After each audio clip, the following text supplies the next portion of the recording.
You're here. We're going to have a similar kind of setup like yesterday. For lack of a better word, you're going to receive testimonies as well.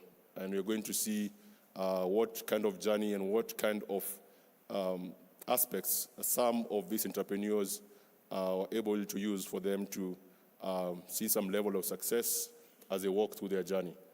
I'll invite our program director to come and give us a few words as we welcome our morning speakers. Thank you. Welcome, Sieka Gatabaki.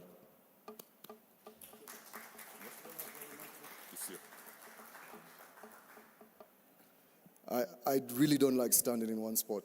I'm going to try stand in one spot. Morning, everyone. All right, I hope you all had a great day yesterday. I saw that Collins had asked a few people to share their perspectives of yesterday. Did that happen? All right, fantastic. Just reiterating a point that he made, at AgriFin we've always been designed around two broad areas.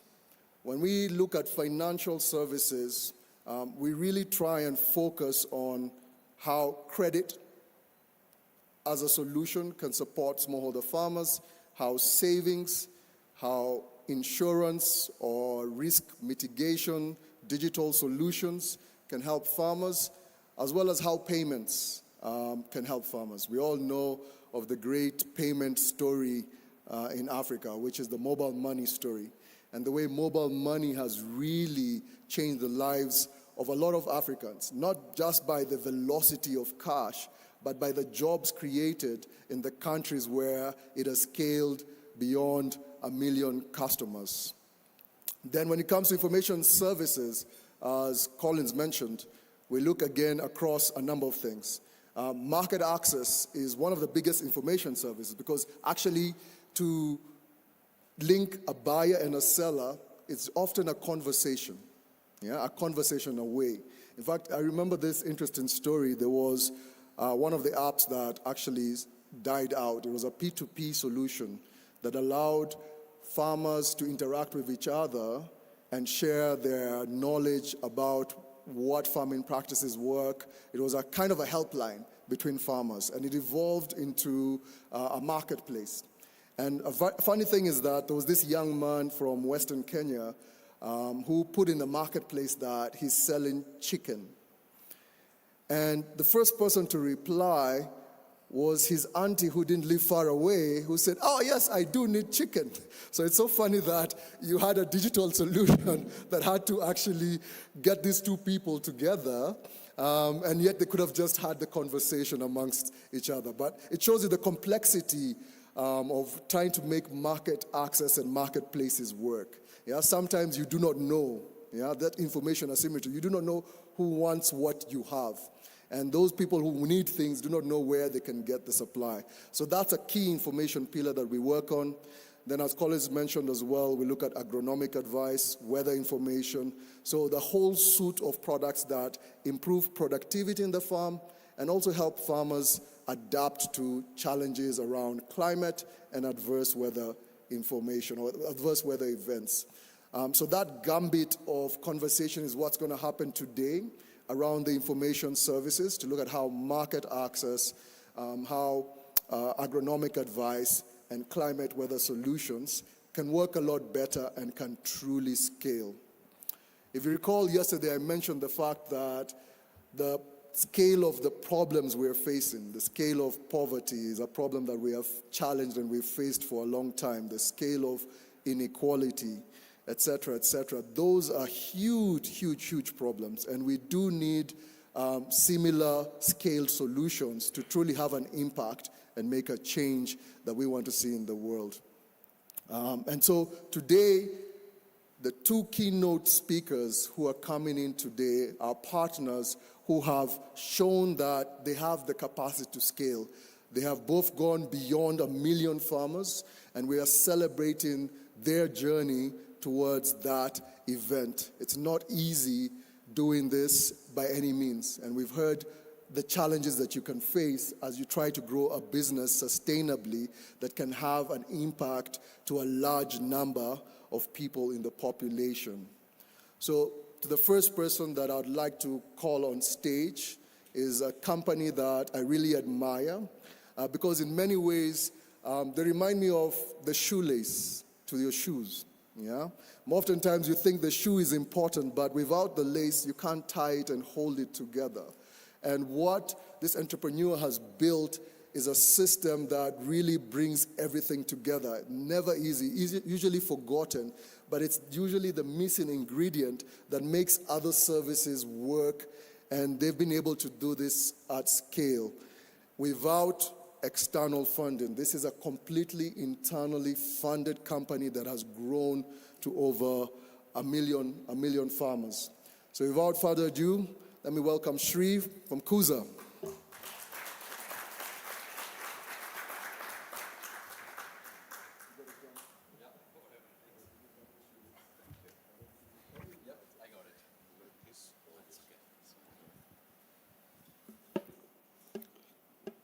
Thank you, Siyaka, for the new definition, shoelace. Yeah, so good morning, everyone. Good morning. Yeah, so thank you for this opportunity for the Mercycore AgriFin Accelerator and the partners. I want to share my story as to where I started from. I'm originally from India. I traveled to Kenya for the first time late 2010, around this time, September, October, with a trade delegation. I totally don't agree with you, Siyaka. We don't have investors. No, my first investor is Kenya Airways. How is Kenya Airways, right?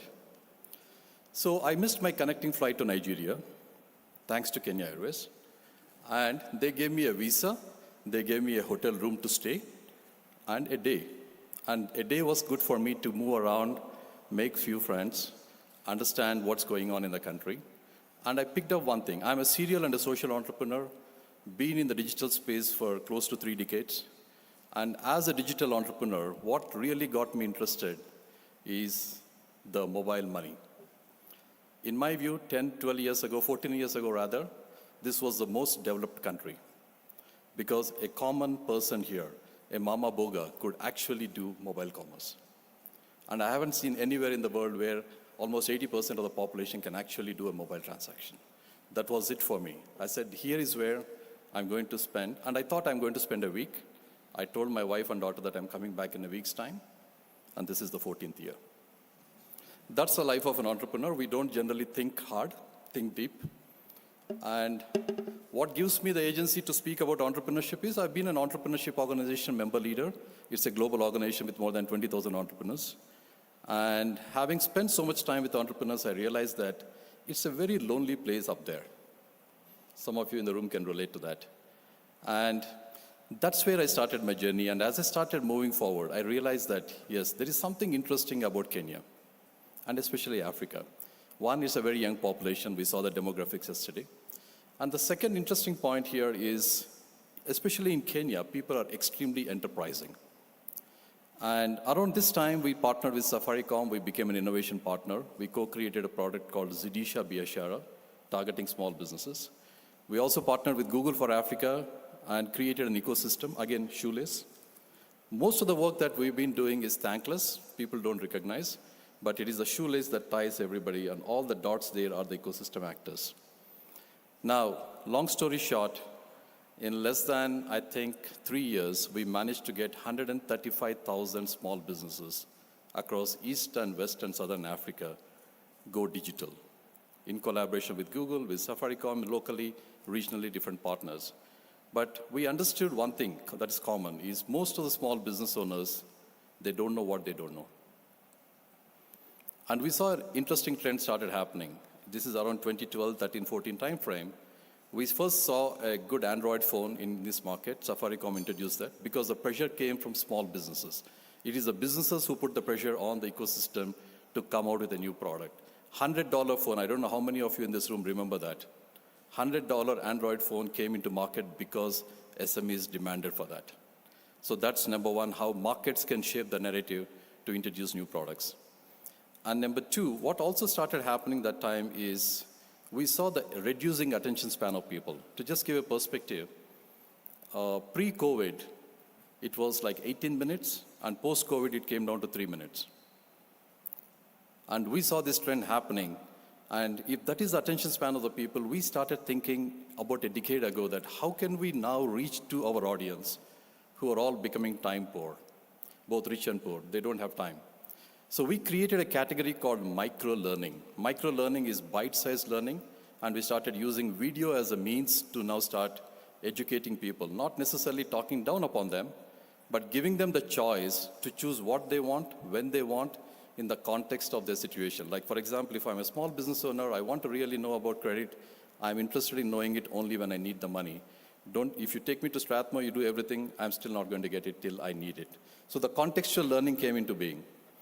So I call the first phase of our journey as Kuza. So the name of the company is Kuza Biashara. Kuza in Swahili means grow. Biashara is business. So literally, our business is to grow businesses. And we said our philosophy is to create opportunities for everybody to learn, connect, and grow. And that's where we started leveraging bite-sized learning, and we created over 10,000 plus videos, crazy numbers, 10,000 plus videos which are bite-sized on life skills, soft skills, and most importantly, agronomy and other skills that started happening over the last half a decade. So the first phase of our journey, I call it spray and pray. We started seeing a lot of impact happening. And by the way, the unintended consequence of this small business initiative is we created 150,000 new jobs.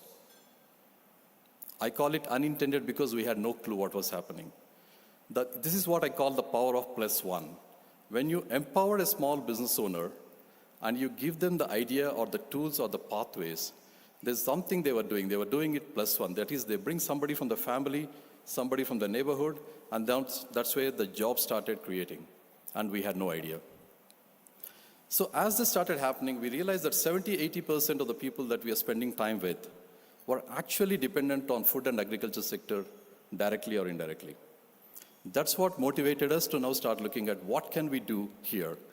And the important thing that I want to share with you is the mindset with which we started. We said we do not have all the answers. And number two, we also said we need to have a beginner's mindset. In a beginner's mindset, there are many possibilities. The naivety and the ignorance is a bliss state because we don't know all the consequences. You just go start doing it. And that's how we took a bold, audacious thing and put all the life savings into creating a set of tools. And some of you in this room who are familiar with what we do, you know I usually move around with a backpack, I show some gadgets and things, but that's just a very small part of the business. And for the first time, when Siyaka told me, Sri, I want you to come and share your story, I said, I'm going to tell the story as it is and as it happened. And Stefano really inspired me to tell the story honestly. So the journey started here. 2016-17 timeframe, we said, let's get into the food and agriculture sector. Somebody said, how many farmers are we addressing? Believe me, we don't know. I believe it's about 500 million farmers, somewhere there. We said, oh, there's enough market. We don't need to worry about the market. Now the question is, how do we get there? And all the research reports and the insights and the consulting reports are fantastic, but as an entrepreneur, I have understood only two things. There is enough market, there is enough gap, and there's enough opportunity out there for us to go solve a problem. So usually we do a to-do list. I actually started by creating a not to-do list. The first thing on the not to-do list is we said we are not going to go and work with the farmers directly. We are never going to get there. And then we looked at the extension, which is challenged for every 500 farmers or 400 farmers. FAO says you need one extension officer. The reality is one for every 5,000. We said, why don't we start there? And then we looked around and said, what is available in abundance? What was available in abundance then and now is a lot of unemployed rural youth. We said, what if we reimagine and rewire the way the youth go about their lives and make them the agents of change? That is really the birth of something called an agripreneur, agriculture entrepreneur. All our entrepreneurial energy and the experience and understanding from the world is what we packaged into something called an agripreneur. So agripreneur is the product. That's the entry product into the market.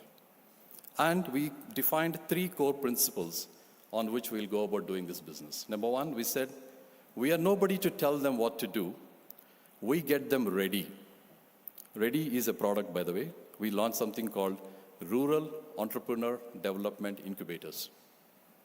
Designed for scale, designed for keeping in mind the African conditions, where there is no internet, no power, we had to create something. So that's where we started leveraging the digital means. So first we said, let's give a choice to the agripreneurs. Second, let's give them the dignity so that they go around with an agency to be able to make the change and see the change. That's the beginning of the problem for us, challenge. We realized that how will a high school graduate can go and do extension, whereas it's supposed to be done traditionally by experts. So we had to now start reimagining that part of it. So as we started speaking to the research experts, it became so complex. The science of agriculture and food system is so complex that we used to get lost. We said, if a researcher is speaking to a fellow researcher, how is it that we are going to address the needs of this smallholder farmer, a mama farmer who is averaging about 60 years of age and may not be educated? So that's where we use the micro-learning technique we successfully used in small businesses here. That's really the birth of creating the good agronomy practices content. Working with the research, we created a massive library of over 10,000 videos, crazy number. 10,000 videos in 10 different languages, keeping in mind the local dialects and others. That's a massive library we started, we built, and we continue building it. And this is something we've done closely working with research agencies. We work with CIAT, we work with ICRISAT, we work with ILRI, all the CG institutes, Calro, and the ecosystem is just growing. As we started doing this is when we also realized we need to democratize access. I've heard these conversations where people say there's no internet, how do we do all of that? That's where we came out with a backpack, which actually has these technologies available in the backpack for these young people to go start doing it. And then we realized, so you can see it's an incremental thinking. But what happened really is something that we learned very early on, that usually we do pilots and then start thinking of scaling pilots. In my view, the biggest disease that we are infected in this continent is called pilotositis. Pilots, pilots, and pilots. And pilots do not scale simply because they are not designed for scale. Taking cue from what Siyaka said, scaling what works at scale is different to scaling what works. I repeat, what works at scale is different to scaling what works. You cannot bring 1,000 rats and create an elephant out of that. You have to design an elephant if you're expecting elephant as an output.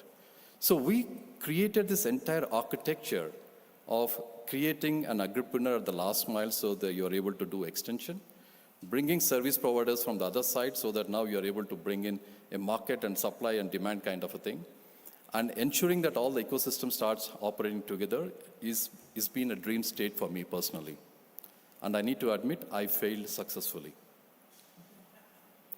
It was not too long ago, 2019, Stuart, it was 4th of April, 2019, when we met in the next door hotel, when World Bank hosted something called 1 Million Farmer Platform. Again, that's not by accident, it's by design. And I remember when I was sitting with Parmesha, I did a brown bag lunch at the World Bank in October 2018. I have a timeline, by the way. And Stuart last time said, oh, that's a good journey. We traversed almost 6 years together. But the point is, when we started doing that, he said, Kenya, we have this challenge. I said, why don't we create a 1 million farmer platform? And that's how we co-created. By the way, when World Bank was giving $100,000 to every startup, we were the first one to say, no, thank you. Not that we don't need the money, but because we did not align with the thinking. It was actually, are you an advisory agency? Is your solution in advisory? Are you in the data? Are you in the finance? Are you in the market? We don't belong anywhere. We are a shoelace.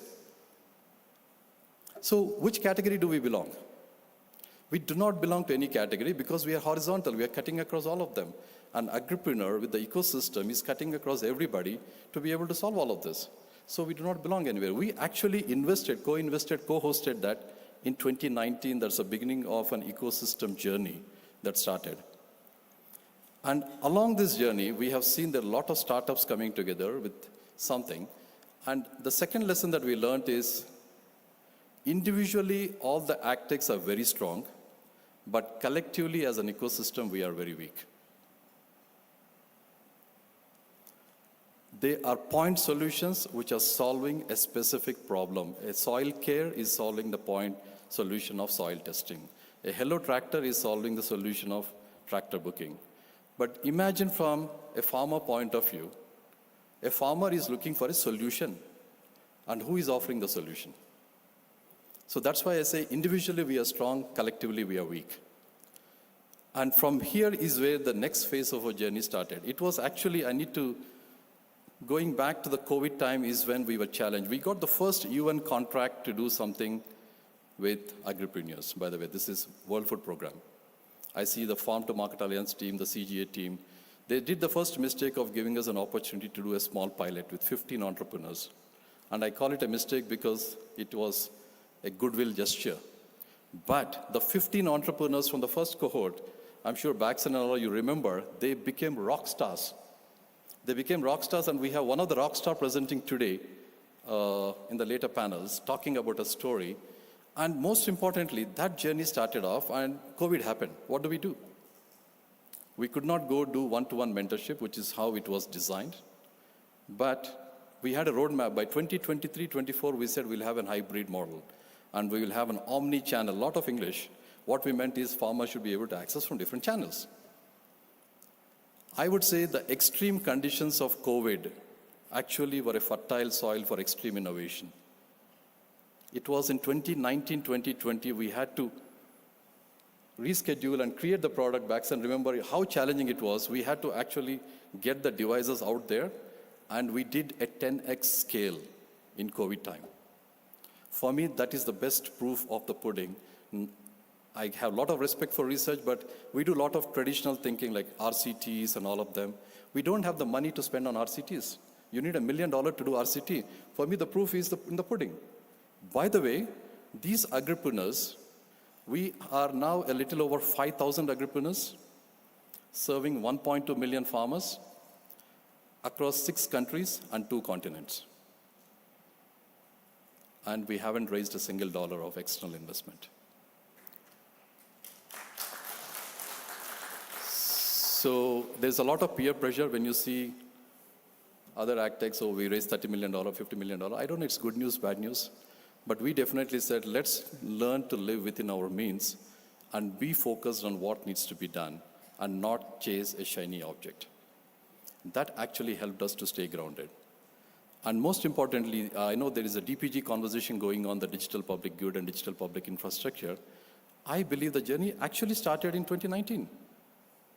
If you remember, the World Bank Disruptive Agriculture Technology Initiative brought about 33 counties together and got about 30 of us as AgTechs and then said, let's do a matchmaking and let the counties pick who are the best.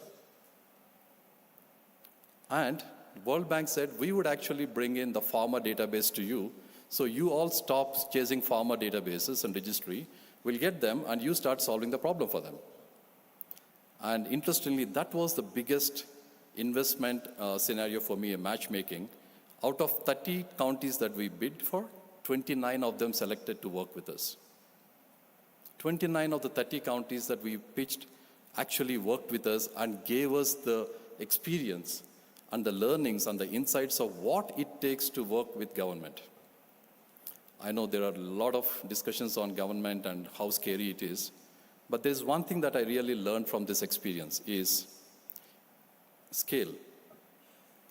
See, I'm borrowing what you said, scale of the problem is more important than scale of the solution. But I want to challenge you by saying, let us reimagine and then say, what is the population scale that we are hitting? What is the population we are addressing? And we had no answer how many farmers exist in this country.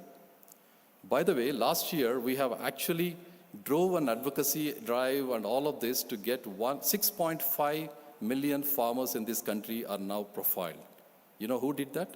15,000 young agripreneurs are involved in profiling 6.5 million farmers. And this is the only country globally which has exhaustive, extensive population farmer registry today, which is already a big news. I think we need to really give a big hand to the leadership of this country. And most importantly, the ecosystem who believed in this and contributed to this. And the other thing we also learned is as we started hitting the population scale, we had to take our logo and ego out of it. You know, it's very easy to get attached to an idea and then say it's my idea. For us to hit a population scale, for us to reach 500 million farmers, which is the total addressable market, we had to let go our ego and logo. That means we need to start working with ecosystem actors at large. Again, the shoelace. Now, as we were doing it, by the way, just 3 months ago, 1st of June, 4 months ago, the President of Kenya, His Excellency Ruto, has announced a national agripreneur program to bring agripreneurs at every ward in this country. There are 1,430 wards in this country, a minimum of 10 to 15 agripreneurs per ward. Approximately to serve 6.5 million farmers, you need 20,000 agripreneurs. How cool is that? How cool it is for you to see as an entrepreneur an idea that you have been tirelessly working for more than a decade being adopted at a national, rather a population scale, is a dream come true. Again, I'm saying it's not about logo and ego. It's not that necessarily we have to do all of this. There are so many. We have Lesha here who is doing an equivalent good job. We have DigiCow doing something. I think we need hundreds of us to be able to solve this problem. And that's where I believe collaboration is the key. Now, to cut the long story short, can I have one of the slides, please? As we started seeing these agripreneurs and as we started doing it, now I'm actually going to share a very interesting story. The previous one, please. Yeah, just a quick check. What do you think this is?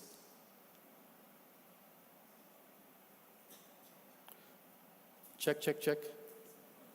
Somebody said this is coronavirus. Somebody said this is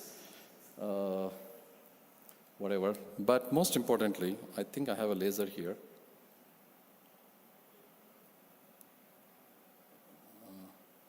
I don't know what is. So, if you can just guide me. The green dots, just a laser beam to show. I need a micro-learning session on this, yeah. It's not disappearing. Okay, the green bubble there is a county. The orange bubble there is an agripreneur. And the purple ones, you see some ones very big circles in the center and the edges, they are service providers. And the size of the bubble shows the amount of transactions, that is the business volume they're doing. By the way, as of last quarter, $25 million worth of transactions the agripreneurs across just about 14, 15 counties in Kenya have done. And that is the network diagram. And what I wanted to share with you is the network effect. As much as we thought we were actually creating one agripreneur at a time, you can see there are a lot of tiny dots on the edges. That's where they start when they are individuals. But as they are growing and learning, they are coming as a collective. There is a lot of specialization that is coming in. 2, 3, 5 agripreneurs at a ward level come together and say, I will do inputs, you do aggregation, you do mechanization, you do other services. That's how the collaboration is happening. And if you can go to the next slide, that's the network effect.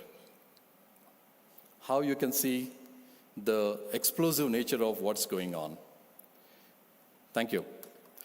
You can go off the slides. But what is extremely important here for me as I was actually thinking through all of this is that's just a beginning. That's just a beginning in one country, on one continent. And that's the reason why we started expanding regionally. We got into Tanzania, we got into Uganda, we got into Rwanda, now Zambia is happening. And thanks to the partnerships, collaboration is the key. So we are working with like WFP, Farm to Market Alliance. It's a great partnership for us. We are working with other UN agencies like UNICEF. We are working with FAO. We are working with a lot of private sector organizations. There are more than 40, 50 private sector partners who have come together. And most importantly, I also want to thank, I see Albert God here from Rabobank. Earlier he had a different hat, Rabobank Foundation. By the way, I want to also share that this is a Kenyan innovation that went to Asia. It's an African innovation that went to Asia. Probably the first one after M-Pesa, really. Most of the time we hear solutions coming from abroad. This is a homegrown solution that is now going pan-continent. So I think that's really a big deal. And thanks to partnerships like Rabobank, Syngenta Foundation, we've actually scaled exponentially in India way back, even before we started doing this. And now other partners like Care International, I can see we've actually taken this innovation. I received a call close to midnight and then said, hey, by the way, we have an opportunity. And this is an extremely deep insight. We are winding down a project which has been running for 15 years. We have 500,000 farmers. We have 2,000 plus agents. And our donor is asking us, how do we create sustainability? I'm like, okay, what got you? Why this thought took 15 years for you to think sustainability? But nevertheless, it's never too late. It started. And in less than 9 months, we actually transitioned this into a sustainable network in Bangladesh. That is the power of the model. You can replicate, it is repeatable, you can land it anywhere. I want to summarize by saying what kept us hungry, what kept us going is, one, the agility, transparency, and the accountability with which we started building relationships. Do you know more than 25 million dollars worth of transactions, that's close to 3 billion shillings worth of transactions is happening through this network. And there are a lot of deep insights, more than 100 million data sets that we have, which is actually helping us to come out with innovative solutions for the ecosystem. And we start by doing something called mindset change for agripreneurs. And I want to share one deep insight. Most of the time we set a goal, and there's a 1% chance you achieve the goal. But if it is a written goal, there's a 24% chance you achieve that goal. But if you have a written goal with an accountability partner, there is 76% chance you will achieve that. We have enough data to show that. And now if I translate that into our agripreneurs, the successful agripreneurs who are really rock stars and becoming rock stars have an accountability partner. That is something now we are doing in a cluster strategy by bringing complementary skills to grow it, and that's very powerful. And most importantly, we spoke about gender yesterday. Out of the transactions that we are observing, 76% of the male agripreneurs are actually involved in doing selling of inputs and selling of aggregation. Wherever there's a big money change happening, it's dominated by male. 45% of our network is women agripreneurs, but 70% plus is done by male in still the money transactions. But what is a deeper insight there is actually the margins or the money or the relationships are better with the women agripreneurs than male agripreneurs. The repeat orders are more for women. Their curve is growing exponential like that. That's a very deep insight. And that's why it's extremely important for us to invest on women and invest on entrepreneurship. And lastly, the Leadership Academy, we call it Leadership Academy, the way we're creating agripreneurs. Close to 98% of these agripreneurs are completing their sessions before time or on time, within a week's time. That's very deep insight. In a hybrid model, most of the time, more than 26% people don't go beyond completing it. We all know that. We all subscribe to courses and we don't complete it. 98 to 99% are completing it. And drawing into the ecosystem, like you have seen Hello Tractor has been financing a lot of tractors.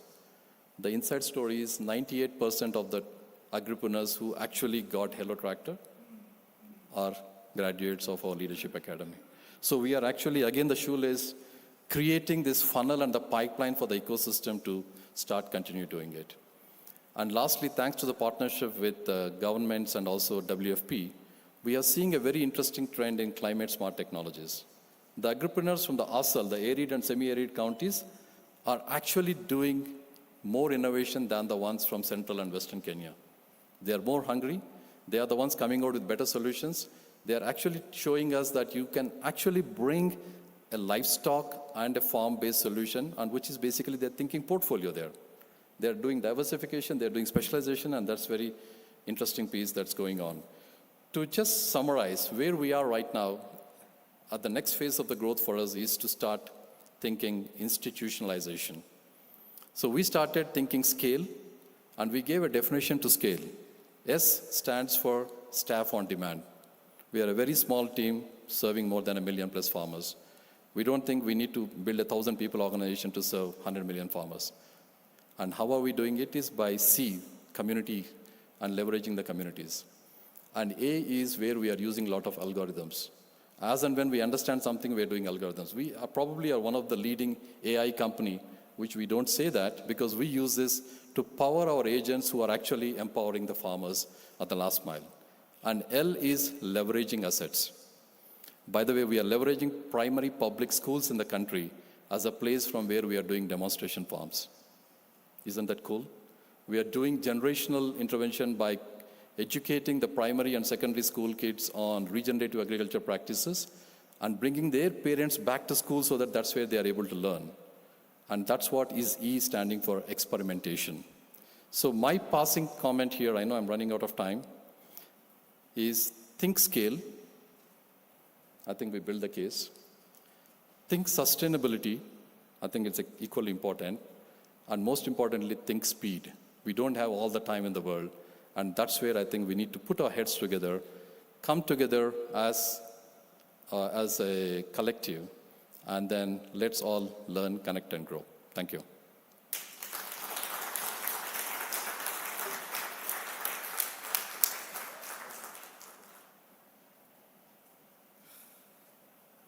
Thank you, Sri. Another round of applause for him. I'm just checking if this timer is working, as we all take extra time, but some things have to be said, and I do understand that. There's a bit of a UX problem going here. The stairs are there, but we all jump in here. That's innovation. So any of the UX design people, just note that the design didn't work. For the next speaker, and this is quite an interesting one, because if you'd asked me when we started this program looking at financial services, what would be the most scalable financial service, I thought it was going to be loans, hands down. I said anyone wants to get cash and have easy access to money. And then of course payments was a good possible second, in terms of payments are important in the ecosystem, and we all buy things. But it surprised me that this is a company that has grown in a space where there's still so much to do, there's still so much growth. And this is insurance, a very misunderstood segment of the financial services. In fact, one of the big cliches is insurance is not bought, it's sold, or something like that. Yeah, it's tough. And if you think about your different insurance agents, you'll go like, no way is insurance one of the biggest services or products that can be sold. But they have managed to do this across the continent, across the years, starting from a very small beginning. We saw them as a small organization, hardly penetrating 1 or 2 countries, with just many different ideas on how to make this work. We tested with them referral programs, etc., different experiments way back in 2015, 2016. So I'm proud that they're one of the organizations that we say have scaled over 1 million farmers. And here to share their story with us is Suki. Ladies and gentlemen, welcome, pull up. Are you going to jump?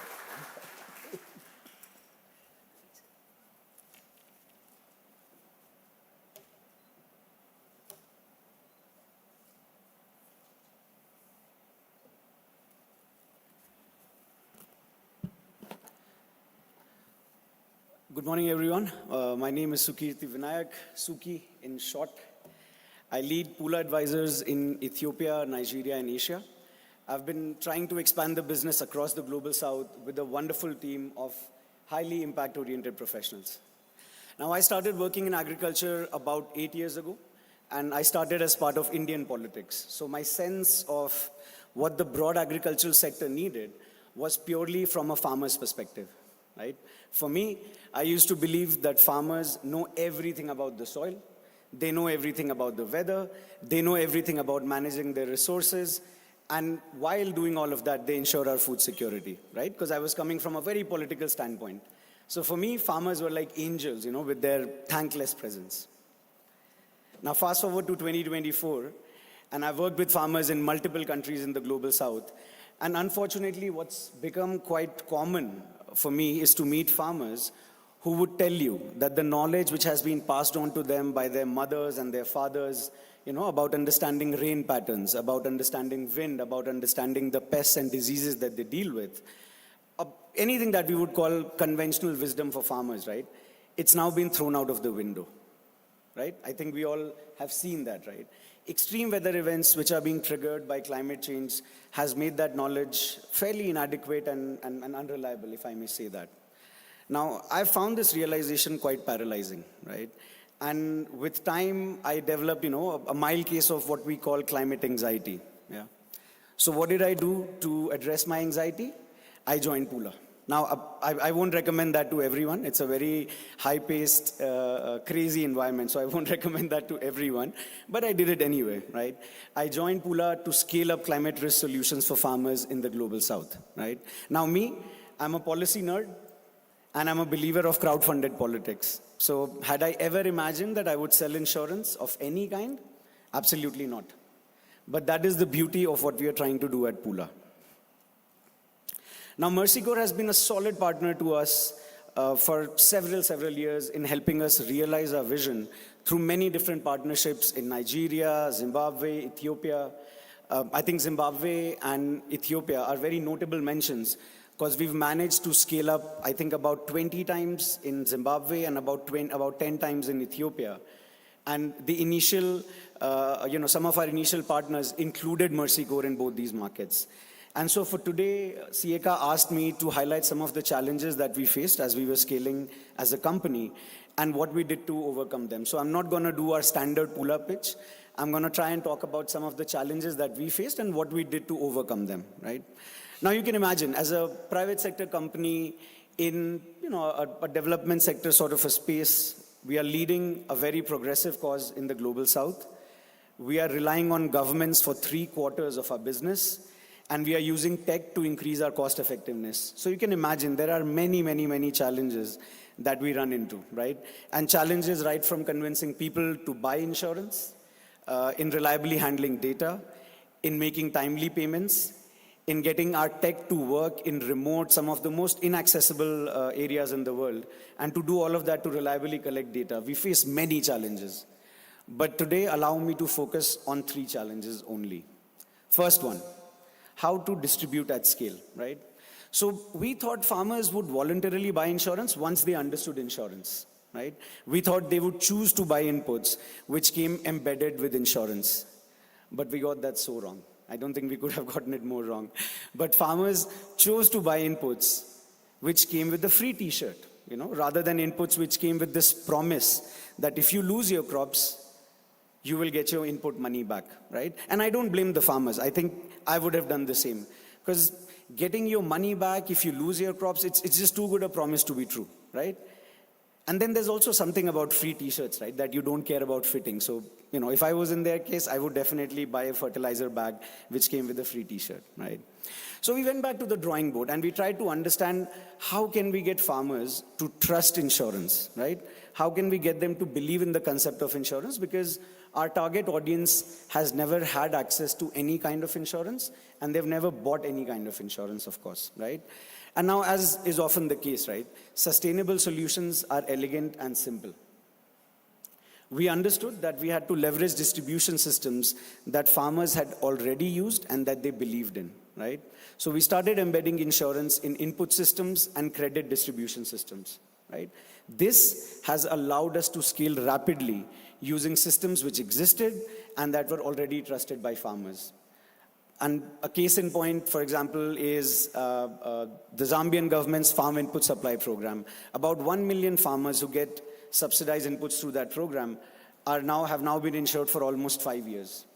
Then the Zimbabwean government's Fumbudza program, which promotes regenerative farming for about 1.92 million farmers, insurance is again embedded in that program. Similarly, Ethiopian government's input voucher subsidy program, which is about 8 million farmers, they are now also slowly opening up to the idea of insurance being embedded in their input supply. So that's how we solved the first problem, how to distribute at scale. The second problem I want to talk about today, or the second challenge, was how to design products at scale, right? Now, back when we started, we used to rely a lot on Microsoft Excel, right, to do our insurance product pricing. Now, once we started scaling up, we got to a point where a standard product pricing note would take about 5 to 6 days, right? Because you need several actuaries who would play with the different numbers, play with different factors, and they would ensure that the calculations were error-free, right? And these calculations needed to be error-free because a lot of our local insurance and reinsurance partners, the underwriters, are putting millions and millions of dollars behind our Excel models, right? So we had to figure out how do we move away from a model where human-led errors could be completely avoided. Now, since automation is the natural alternative to reducing human error, we build our own tech to scale up the actuarial pricing work. We developed a cloud-based digital pricing platform, which we like to call the Pula Insurance Engine, or PI, right? Now, PI has allowed us to price and structure indices based on crop yields, weather parameters, et cetera, and the turnaround time for us to give you a pricing for, various agricultural, ecological zones for different kinds of products based on different indices, it has gone down from 5-6 days to the click of a button. And that's how we are now able to design products very rapidly and at scale. Now, additionally, this platform has also brought in transparency to the underwriting process. This has instilled confidence in our insurance and reinsurance partners, who are the most critical stakeholders in all of this, as they are the ones who pay farmers when farmers lose their crops, right?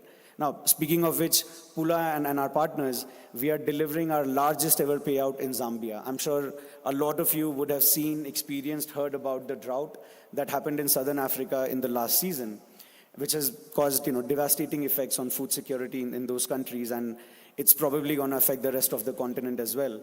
But we are about to deliver the largest payout in that area, and a big shout out to our insurance and our reinsurance partners who trust us and who are right there with us as we navigate these uncharted territories. Third challenge that I want to talk about is how to build tech solutions that would actually sell, right? Now, our flagship product, as many of you might know, is something called the Area Yield Index Insurance product, right? It's very simple. We measure farmers' yield at the time of harvest.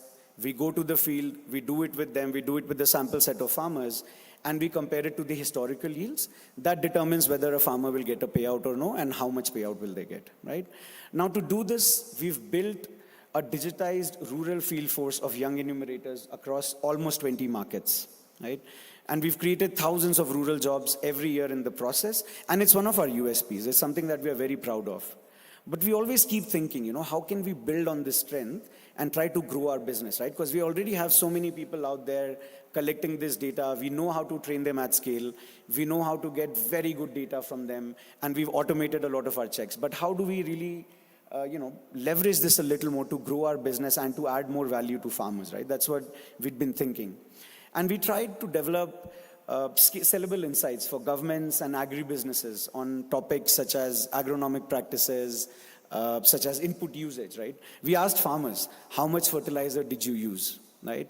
Now you can imagine farmers who receive inputs under a government-funded input program, and we asked them, how much of the government-provided inputs did you use? What do you think they told us? They gave us the ideal answers, right? Because they thought that's what the government wants to know. They told us full package recommendation. They would tell you, I used the 4 packets I was given for my acre of plot. That's what they would tell you. And, we started understanding that these insights are not going to make a revenue stream for us. It's not going to add any value to anyone, right? So what did we do? We decided to change our mindset a little bit. We changed our thinking from a supply-based mindset to a more demand-based mindset. We reframed the question, what do farmers need to enhance their resilience, and what do they need to protect their incomes, right? Now, with this mindset, we started hunting for solutions that, one, were clearly needed for agriculture sustainability and climate risk resilience, and we started hunting for solutions that could be delivered using our existing capabilities. And that brought us, for example, this year, it brought us to farmers' compliance to the European Union's deforestation regulation, also known as EUDR. I'm sure many of you in the room would be aware of it, right? Now, the EUDR regulation, it needs an exporter to prove that their supply has been sourced without causing any deforestation. And to prove that, you need to map farmers' plot. And we had an aha moment, like a bulb lit. And we said, we are already working with cocoa farmers in West Africa, and we are already working with coffee farmers in East Africa. And we've been collecting data on yields and many different things with them. And we could hear concerns in the same circles around EUDR compliance, and this started about 9-10 months ago. So we sensed an opportunity that we can probably build something that farmers, businesses, and governments needed to ensure that they did not lose any export revenue. And we're talking of millions of dollars in export revenue. So what we did is we sat down with many different people, from European companies to African exporters to coffee and cocoa boards in some of the most important countries which actually export coffee and cocoa to Europe. And we understood the regulation, and then we tried to develop the tech needed, right, very demand-based, to reliably map farmers' plots and to do it at scale. Now, thanks to our in-house capabilities, we could develop our own tech. And a big shout out to Nabil Jan Mohammed and Peter Muchina, who lead our field team and our tech team at Pula. In the last 3 months, we have now signed contracts to farm plots, to map farmers' plots of about 2 million coffee farmers in East Africa. And we can now map about 20,000 polygons in a day. And imagine, we've been able to, we sensed this opportunity about 8-9 months ago. And since then, we've understood the regulation, we've built the tech, and now we are also empaneled by the International Trade Corporation, ITC, as one of the most reliable people with our solutions, because our technology and the way we are delivering EUDR compliance has made a lot of sense to them, and we've sort of crossed their technical due diligence. And what we've managed to do in all of this is we've tried to solve an industry-level challenge of overlapping polygons, right? Because you can imagine that once you're in the field and you're trying to understand exactly where are the farmers' different plots, and every farmer has 2, 3, 4 discrete plots of land, and you're trying to map all of that, right? There's a lot of challenges that many people in the industry are facing, right? So what we were able to do using our in-house tech is we ensured our field agents are able to map farms offline, one, without any overlaps with any other farms they may have plotted earlier, and that they were able to map farms offline without any overlaps with other field agents in the area, right? It's a big problem that the industry has faced. Now, if you take a step back, right, what we have managed to do very simply is take a demand lens to building a product, which has allowed us to develop a profitable revenue stream and also create many more meaningful jobs for rural youth in the process. Now, I think somewhere deep down inside all of us at Pula, we get inspired by what farmers are trying, with the farmers that we are trying to serve. And we are trying to increase their resilience. But somewhere along the way, I think we are becoming a very resilient business ourselves to ensure we keep serving them through political instability, while inflation skyrockets, while currencies crash, and while the frequency of extreme weather events continues to increase. In conclusion, I would like to thank all of our partners, especially Mercy Corps, without whom none of this would have been possible. Thank you.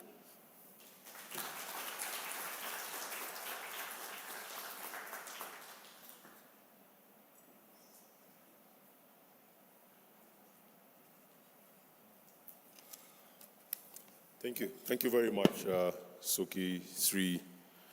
I took a while to step on stage because I was still reflecting on what I've been able to say. And I think the key thing is we all have to keep learning, keep adapting, and never get tired of innovation, because innovation is key. But what has been thrown here and there is DPI, AI, but the key thing is data and research, and the power of information in terms of driving the kind of decisions that need to be made for you to move from one stage to the next. All of us in this room have always had that moment of epiphany, but it has been driven by either an event or by something you saw. That is what we anticipate to hear and to be able to do as we listen to the next speaker. The next speaker, we have been working together for more than a decade, where I knew her quite a while back. She has led the wide-ranging research on inclusive finance. She works closely with government and the private sector, focusing on applying communication and data analysis to support policy. Our work focuses on gender markets in Kenya. More recently, she has been supporting work on agricultural growth, development research to drive more inclusive and sustainable systems. We rarely get to hear from her, but she does a lot of work in the background and has driven a lot of policy and decisions that have led to amazing products and services in the Kenyan economy. With that, I'd like to welcome Ms. Amrik here, the Head of Research, Financial Sector Department in Kenya. And as I said, I'm excited to hear what she has to share, and hopefully to be able to drive the kind of decisions that we need to make to move forward in this sector. Welcome. Welcome. You need this. Learning how to use the clicker. So this is moving forward, moving back. Okay, so the green one. Yeah. Need that. Mic is better, yeah. Being very short, a mic is much better for me than the podium. Yeah. Thank you. Thank you very much for that introduction there, Collins. And yeah, it's a great pleasure to be here today. I haven't actually had the pleasure, I guess, of speaking to the ALE to such a large and distinguished group of guests, and I'm feeling a little bit intimidated because we've been hearing fantastic presentations by innovators, and I'm one of the, you know, those research type people who have been somewhat covertly criticized throughout this forum. But anyway, I shall stand proud in my research hat, and I'd love to share with you all a few reflections on, well, I guess my topic really was around AI, something I know very little about. There's people in this room who know far more about it than I do. But I do feel that over the years, I maybe know something about information, something about data, and something about decision making, yeah? And that's partly because I work closely, more on the demand side, so I probably spend a lot more time with the farmers and the business people and, the people who I guess we think we're probably trying to serve. But I also spend time with policymakers, as Collins has said, and, the real game here is actually to build our country and our future as Kenya, and also as a region, and also as a continent. So, that's really the game here. It's beyond the individuals. It's really about the kind of future that we're going to be envisaging for ourselves here, not globally necessarily, but right here in 10 years, in 20 years' time. So with that in mind, I guess I will just go through my presentation. If we could put that up, please.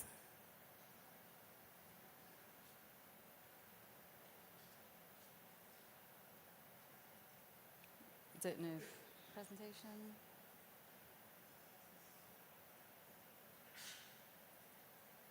I mean, I can, otherwise I was going to say I can just speak to it probably otherwise, but,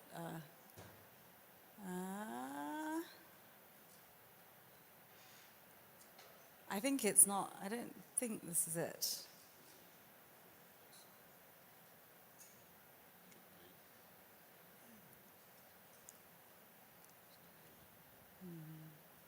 This slide wasn't actually in my presentation, so I'm not sure if it's some other.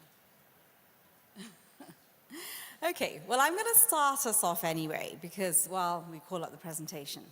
So I decided I was going to start this presentation talking about this practice, which is actually centuries, if not millennia old, which is the reading of the animal guts.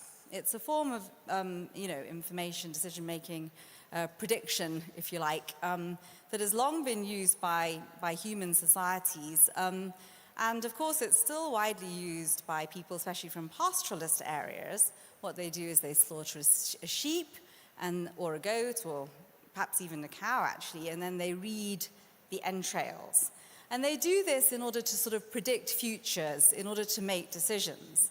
So this is still quite, it's a practice in a sense that has probably helped a group of people, i.e. pastoralists, to navigate and manage one of the most complex ecosystems on the planet over a very, very wide-ranging areas. You know, we're not talking about a 1 acre here, we're talking about hundreds and hundreds of acres. We're talking about relationships that have to be made across many different groups, and we're talking about a lot of variables, you know, ecological, social, political, and economic, of course. So it's a complex system in which this, if you like, tool, the animal guts, is being used in order to make decisions. And there are certain things that struck me, actually, about this. One is the sort of the complexity of information that is brought together as a group of elders, probably, you know, including the experts who's actually really doing the reading. They're bringing together a complex fields of information, as I've said, social, political, economic, and so forth. They're also bringing in their tacit knowledge to make meaning. So this is an interactive process. They're interacting with this field of information that's laid out before them, and you know, bringing in all their experiential and tacit knowledge, and then collectively interpreting that and using that to make decisions. And the tool itself is deeply trusted, and in fact, even, I would say, revered. Interestingly, I didn't want to put up a picture of animal guts because I thought this early in the morning might put people off.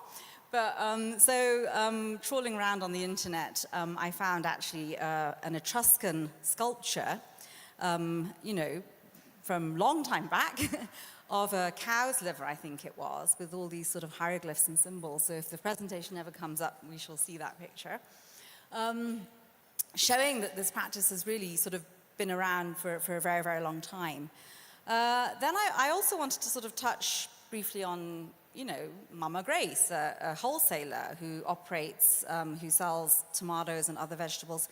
She's using her phone in the morning to call her suppliers, to find out who's got tomatoes, who can actually bring them, you know, to town that day, and to negotiate on price, negotiate a deal, make a decision, seal the deal with money. You know, so the phone is her tool that she uses to do that. But what comes again into the background of that is the trust she has in the tool, the trust she has in the system.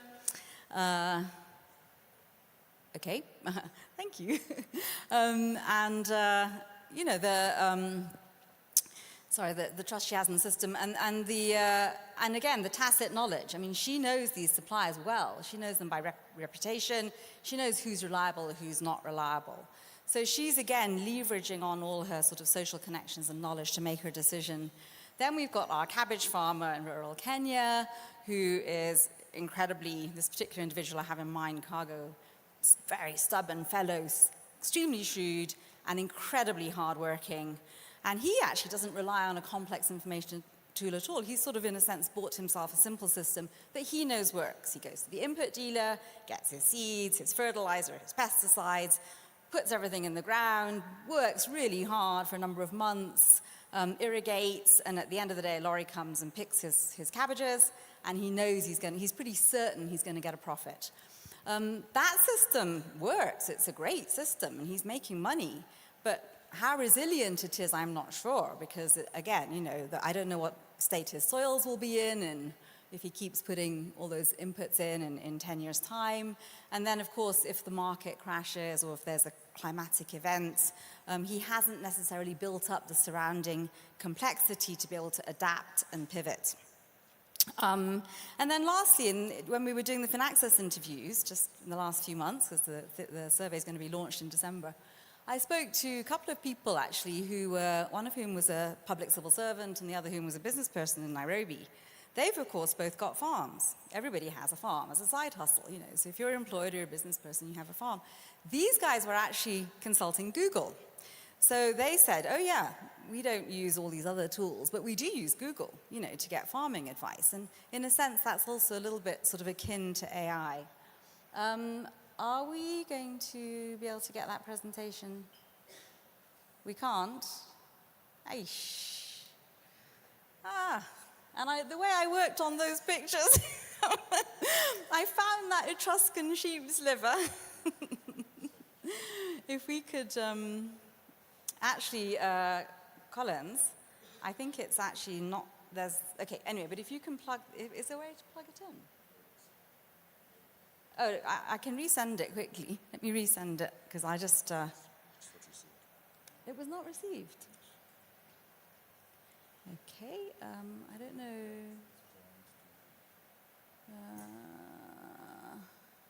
Let me just see. Sorry, if you just give me 1 second here. If it doesn't work, I will... Okay. Okay, could you help me to copy it? Hang on a minute, it's actually not this one. It's actually... oh, okay, the other one closed, maybe. Okay, anyway, this will do, yeah. Can you copy? Okay, so it's open here. Where is presentation? Aish, okay, 1 second. Let me just find it for you. So,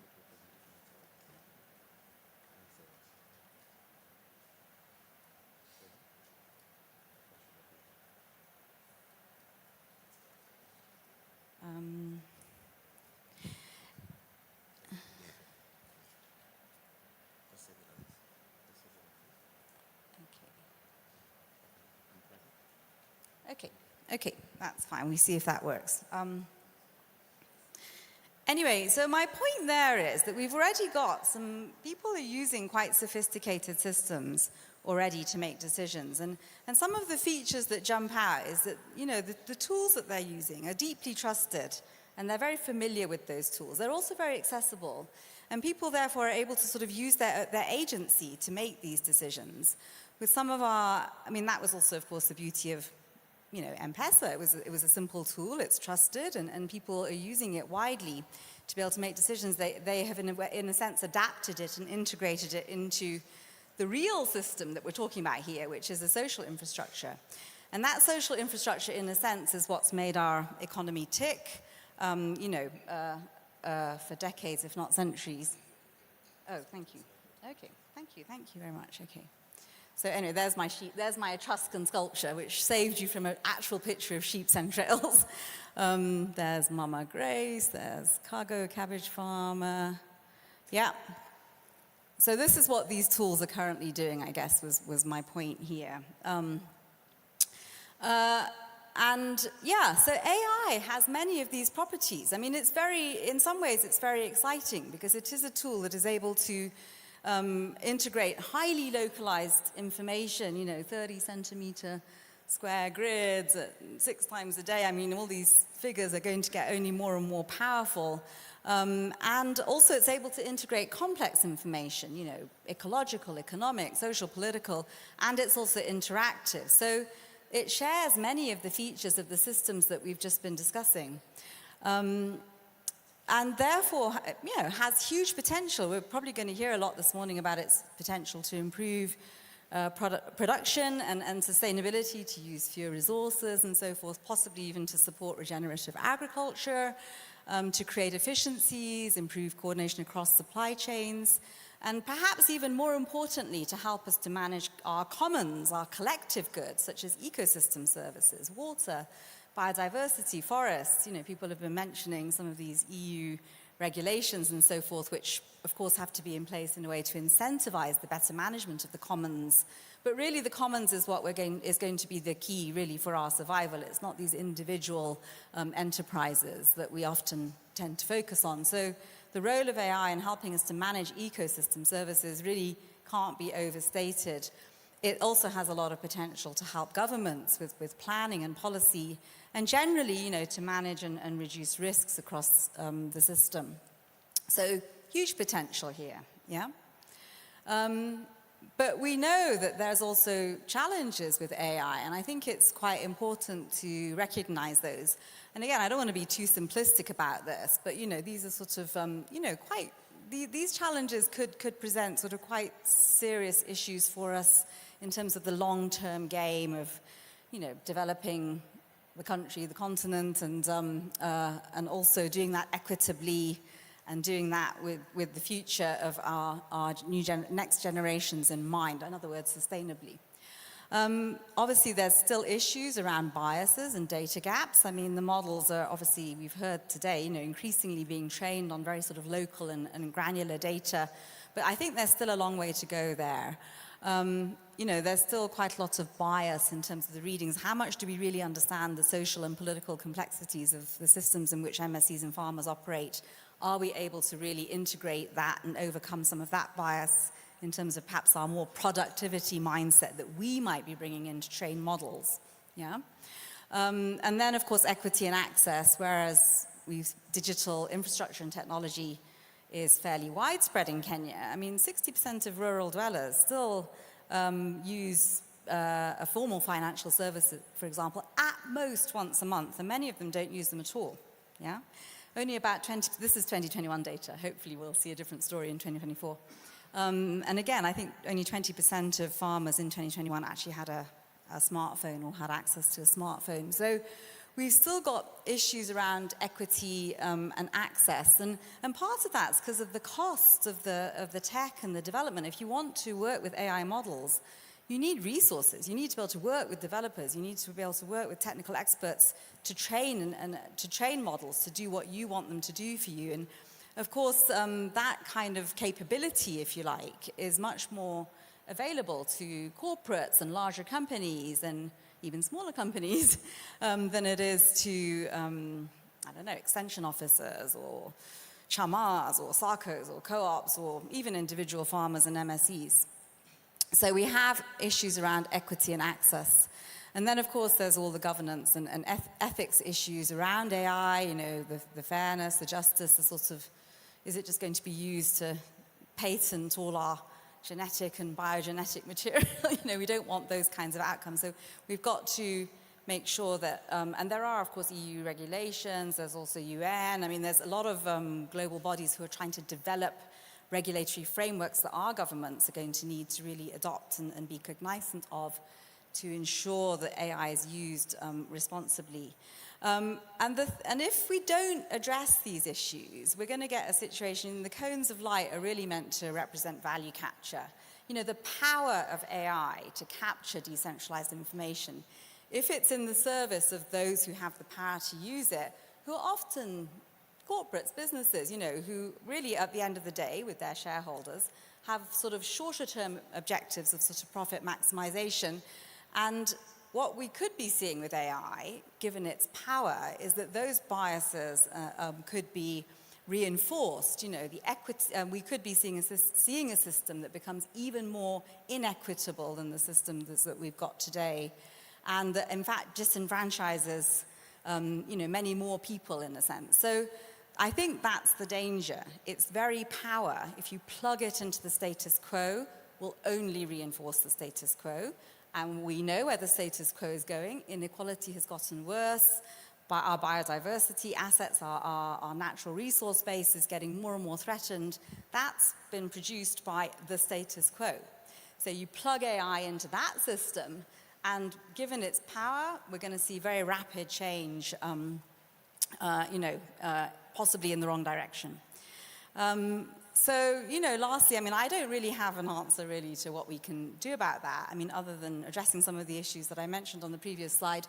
But I think one of the most important things here is our mental models, what we agreed are our shared values. Because I've heard a lot of discussions in this room. Some people are still on a sort of very much a productivity maximizing, a profit maximizing kind of model, understandably. The cabbage farmers on that model. So are a lot of the startups and companies in this room. And so, in fact, many people, even in our sort of governments, are still, thinking very much that sort of, green revolution model in a sense, yeah? But we're hearing more and more talk about regenerative agriculture. Now, a lot of that can be lip service and a bit of greenwashing here and there, just reducing water use or, reducing the use of a fertilizer isn't creating a regenerative agroecological system or a food system that really has long-term sustainability. It's just addressing one little part of the problem. So, but if we were to agree that to have sustainable futures for our children, we need to be adopting a very, very different kind of agricultural model here, then AI could be enormously powerful. If it's plugged into the status quo with a bit of greenwashing, it's not going to be leading us in the direction that we want. The second point here is to strengthen institutions that represent, some of these key actors. And I'm thinking often, of our social intermediaries, our co-ops, our chamas, our SACOs, our extension officers, as we've heard, our agripreneurs, our youth, whatever. I mean, we need to strengthen those systems and their capabilities to interact with and use AI either directly or through others. And so without those institutions, again, we're going to get the stronger institutions, the corporates, whoever is really dominating, in a sense, the sector at the moment. Those institutions are going to come out top. And then lastly, it's really important to remember this is not a silver bullet. I mean, we still have to roll up our sleeves and do the hard work of developing the ag sector. We still have to build infrastructure. We still have to develop value chains. We still have to do a lot of the hard work, manage our ecosystem resources to make agriculture actually work. And we mustn't think that tech's going to come in and suddenly solve that problem for us. So that's really where I think I'll end. And thank you very much.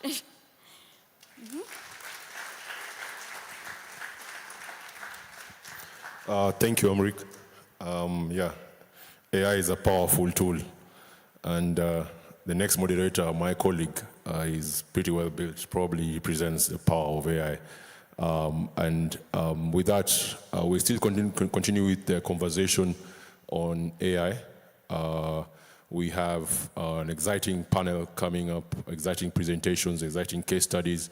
I know we're all here to learn more about AI, about how we can leverage technology. And to guide us through this process is Masiko AgriFin Technology and Data Positioning Senior Manager, Mr. Emmanuel Macau. Can you welcome him to the stage?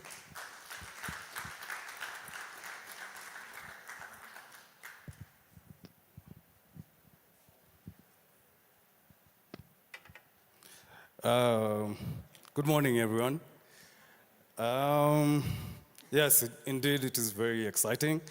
Everybody has been talking about AI. And even Amrik, thank you actually. I think you should have just been the one to set the stage because what you've just talked about is actually what we are actually going to be talking about today, about AI. And then it will also spill over to DPI. I think there was some mention of DPI in the previous presentations.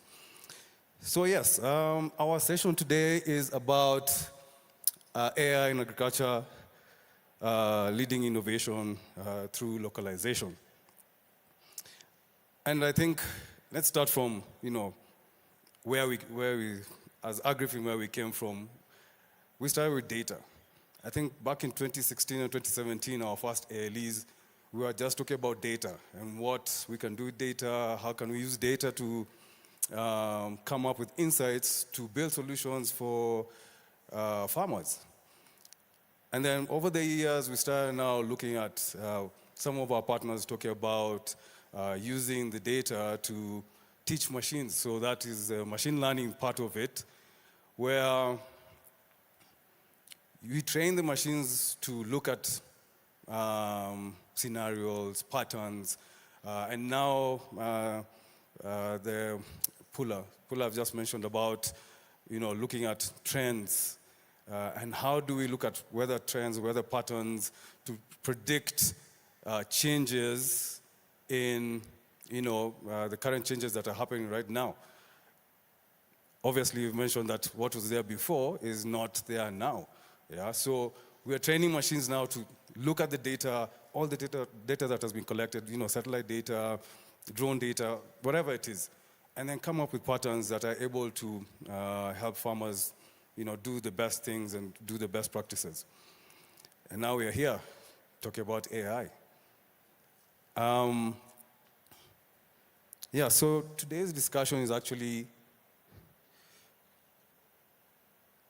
we'll have to think about the context and consider some few things when we are also applying AI for agriculture. There are many AI technologies that are coming up now. We are really still in early stage, and some of them are doing predictive analytics on weather, soil data, crop health monitoring, That's all going to be, generated, and insights which will be generated by AI. But we have to contextualize it. We have to localize it. Yeah? The current state, as I've mentioned, we are still very early in the stage when it comes to AI. And we'll hear of the new implementations and what the successes and challenges have been, and what can we learn out of it.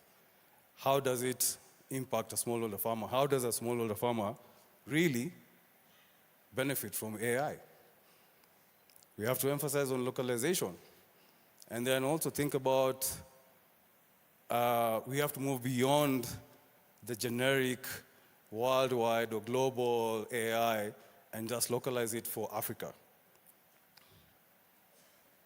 So the objectives will be, just looking at the opportunities. We'll hear from all the speakers who are going to be here. What are the opportunities? Let's examine what they are. What is the true potential of optimizing yield, ensuring food security, and empowering our farmers. We'll also get to, a few insights from early implementations, and we'll get to understand what the lessons are, what has worked, what hasn't, how can we improve it. Definitely we have to localize all our solutions. So we'll hear from the case studies that will be presented here. And finally, we have to collaborate. We talked about collaboration last year in our ALE, collaboration in terms of how do organizations come together to share data. And now we're going to take it a step further. And how do organizations use AI and come together to use AI to come up with solutions to provide sustainable solutions for Africans and African farmers.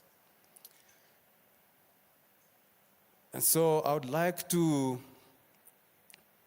call our first speaker, Philip Nelson. Actually, he's a surprise. He's from Google. He's the director of software engineering at Google Research. He's just going to give us a few pointers here and there what Google is doing. And then after that, we'll also hear from Aisha Walcott. So Philip, you will introduce Aisha later. But thank you very much. We are honored to have you here. Thank you. Thank you. My pleasure. You want to use that? Yeah, this is good. Good. Does this work? Okay. Yeah. Hello, everybody. So my name is Philip Nelson, and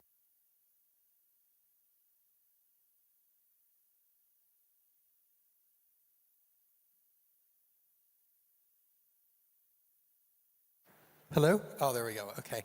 Hi. So my name is Philip Nelson. I'm a very long-time director in Google Research, and for the past 12 years, I've had this blessed job, an incredibly privileged job, to use Google technologies, Google resources, Google's people to help solve hard problems.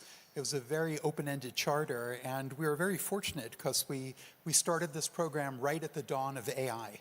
So right at or modern AI anyway. I was through the previous AI systems that didn't work very well. And to solve problems in science, in healthcare, in climate, sustainability, in health and education, really, accessibility, really, really broad charter.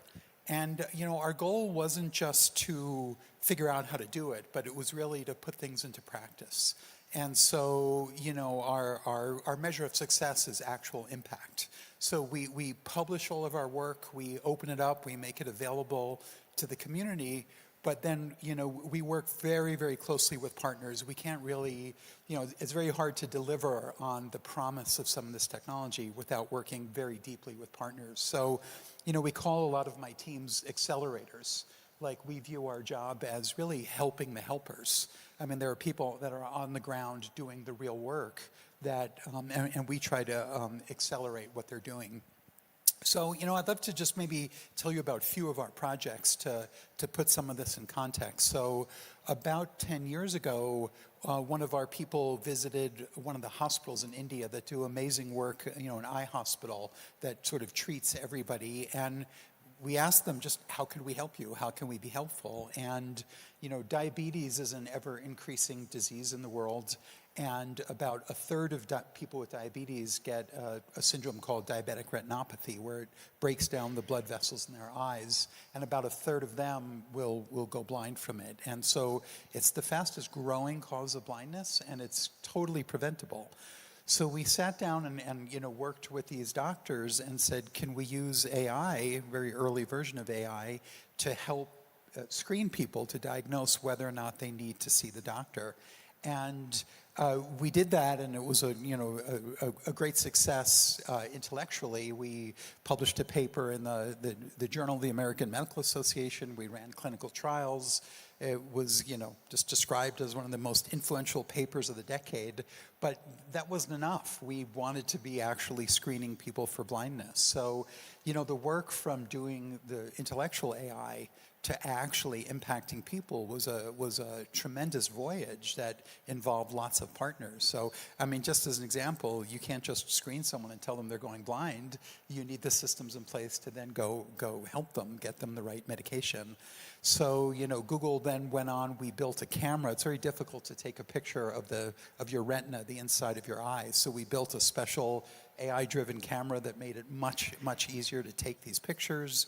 We've worked very closely with the government of Thailand, with these hospitals that we described, and now we're screening people all around the world. We did another project, this was in Tamil Nadu, also in India, where the community healthcare workers, most of them women, would carry around, a bunch of ledgers to keep track of things on paper, and the health authorities had no idea what was going on. So we put all of the stuff online and automated a lot of their predictions, and now we've screened millions of people at this point, done huge numbers of prescriptions, and then when COVID happened, we already had this relationship on the ground with the community care workers. We're able to outfit them with a box of supplies and blood oxygen meters and IR thermometers. We've worked very closely with the World Food Program. One of the important things after a disaster is to do damage assessment so they can move resources and deliver aid. So a lot of work processing satellite images. And just an example there, we have a project where we want to share with cities detailed information about their tree canopy, the tree coverage, to guide planting programs. And I would say, like, in 2 or 3 weeks, we had a basic AI model that could look at a satellite image and map out the trees. And it was a beautiful demonstration, but it was, it took us about another 2 years to do the detailed work where we actually had sort of state-of-the-art accurate results. AI will give you an answer, but it doesn't always give you the right answer. So, I'm so glad to be here in Africa working with a wonderful Aisha Wolcott-Bryant, who leads our ever-growing research presence here. We have a big research office here in Nairobi, another one in Accra, and both offices are growing. And I think we have a really big opportunity here, and this is really sort of a high-level prerogative from Google, is to tune, not just to bring AI, but to tune AI for the local context. So that means, local languages, local idioms, local voices, information about healthcare, about local diseases, about weather, about buildings, fields, plants, and really, to put AI to work for the local community. Next week, one of my people is going to Accra to record the voices of people who their voices are damaged by disease and speech recognition doesn't understand them. So now we're recording their voices so we can tune the systems to adapt to them. Later this afternoon, I'm going to visit a plant breeder a few hours out of town to see how we could use AI to tune on the local, the local agriculture. So just super excited to be here, and let me hand things off to Aisha.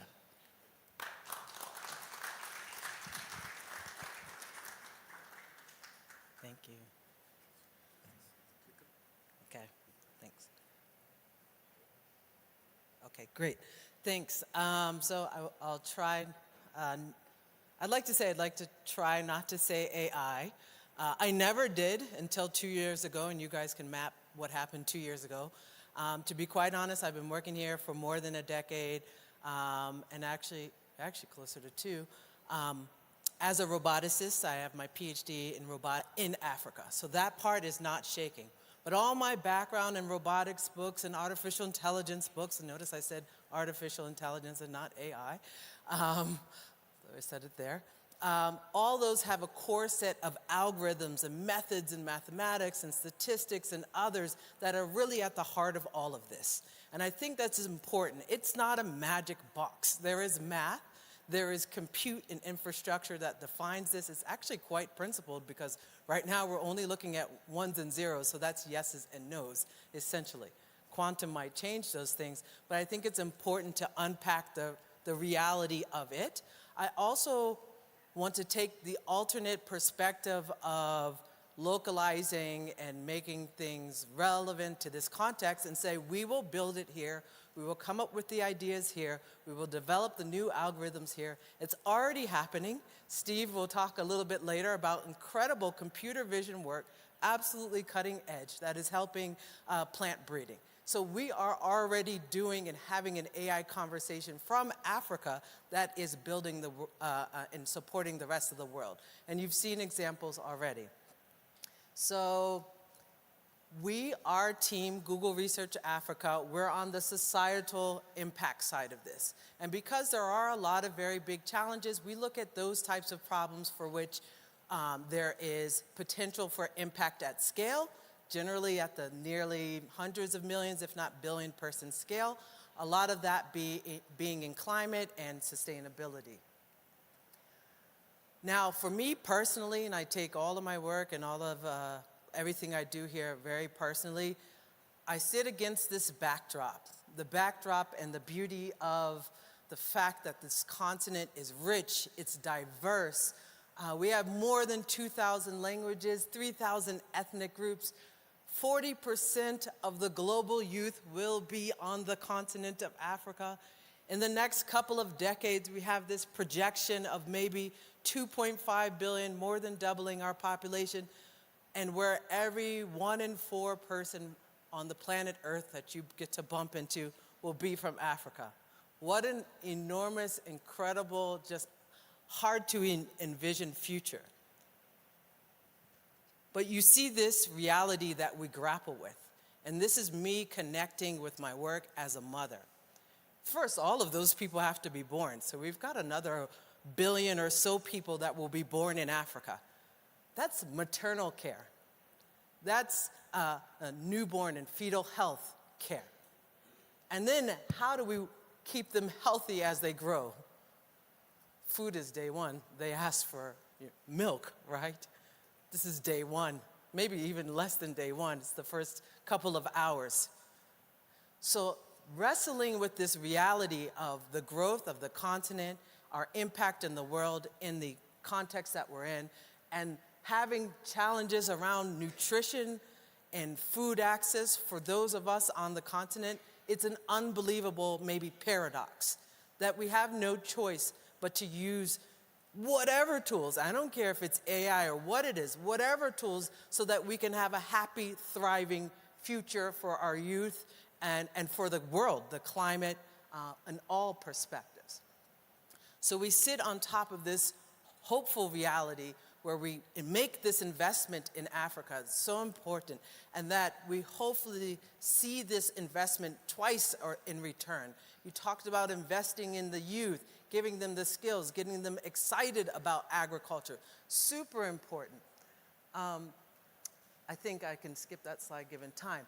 But we also talked about, and Phil gave great examples of real work, of when the AI is wrong, and that it took another 2 years. This is not magic. End-to-end impact, meaning there is a problem here, and you need impact with the beneficiaries all the way. Need to measure, not a pilot, scaled impact, right? That is not easy. So I'm sorry to tell you that, like, you can't just pull a box off the shelf and, have your beautiful curated data. Your data might be biased, only representing a certain context, all sorts of things to be thinking about with AI. So I just want everyone in the room to be extremely thoughtful of that. And a lot of that comes out of partnership, conversations, building local talent here, and that is our commitment, and making tools, data sets available. So I'll give you a couple highlights from Google Research Africa, and these are extraordinary examples of AI that has been developed here and that has actually impacted the world.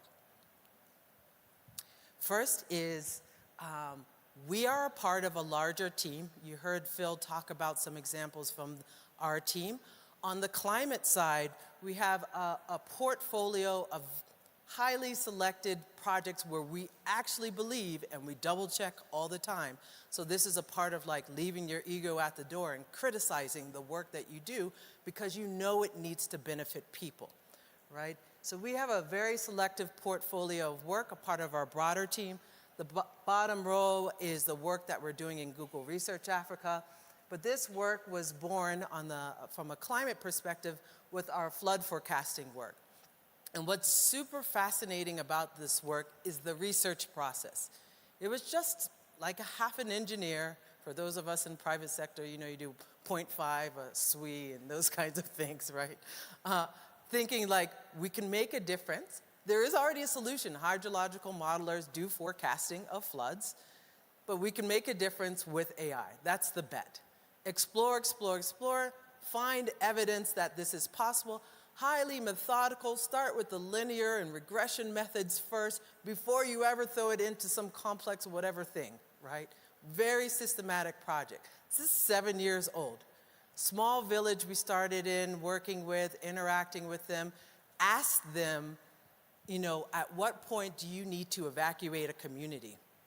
And they pointed to the knee, when it's right here.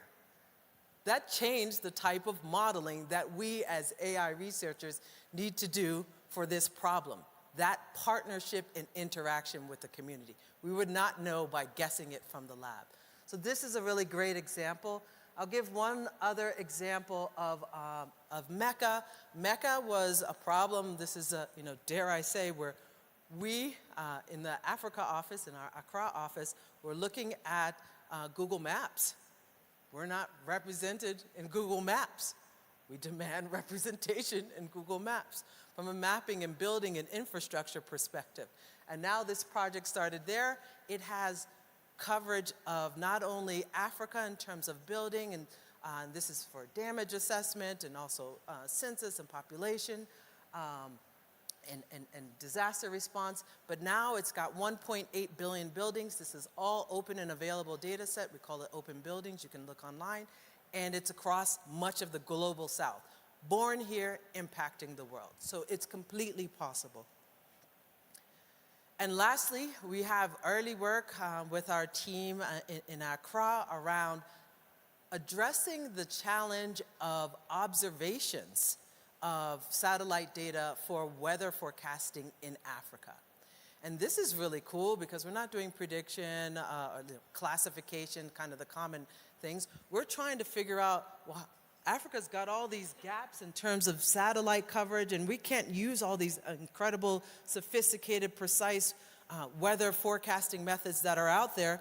So we need to do another approach, and that is to use synthetic or build models that enable synthetic radars for Africa. And we've shown incredibly promising results compared to the state of the art. So that's us here looking at the problem from our perspective and innovating, not in the sort of typical AI fashion where it's classified or predicted or not, but saying we need to build synthetic data that will help us to address this problem. So I challenge all of you as you think through and talk with incredible people. I see many of the people that just helped me to onboard into food security. I had been working in many other spaces. I want to thank you all for that and for being so welcoming. It's just incredible to be a part of this community. We have something unique. We have something special in Africa. We will innovate in Africa, and the rest of the world will also benefit from what we do. Thank you.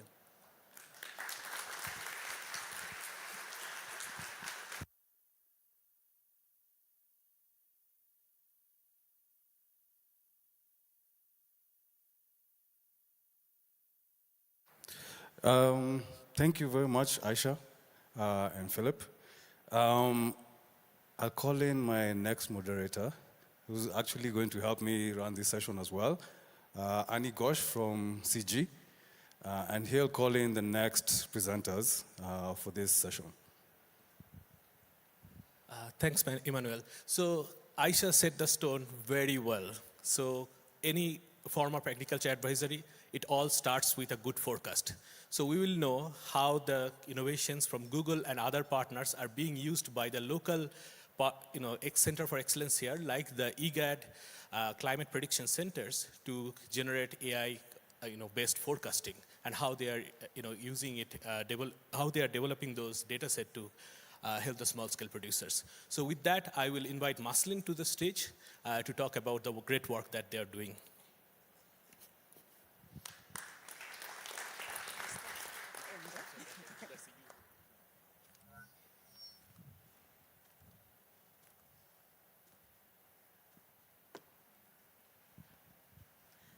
Good morning, everyone.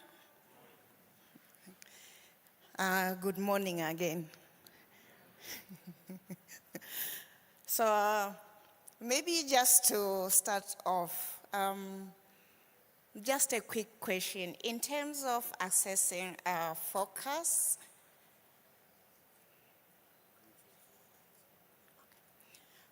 how many of us are aware where we get this focus, and what decisions do we make with the different focus that we obtain?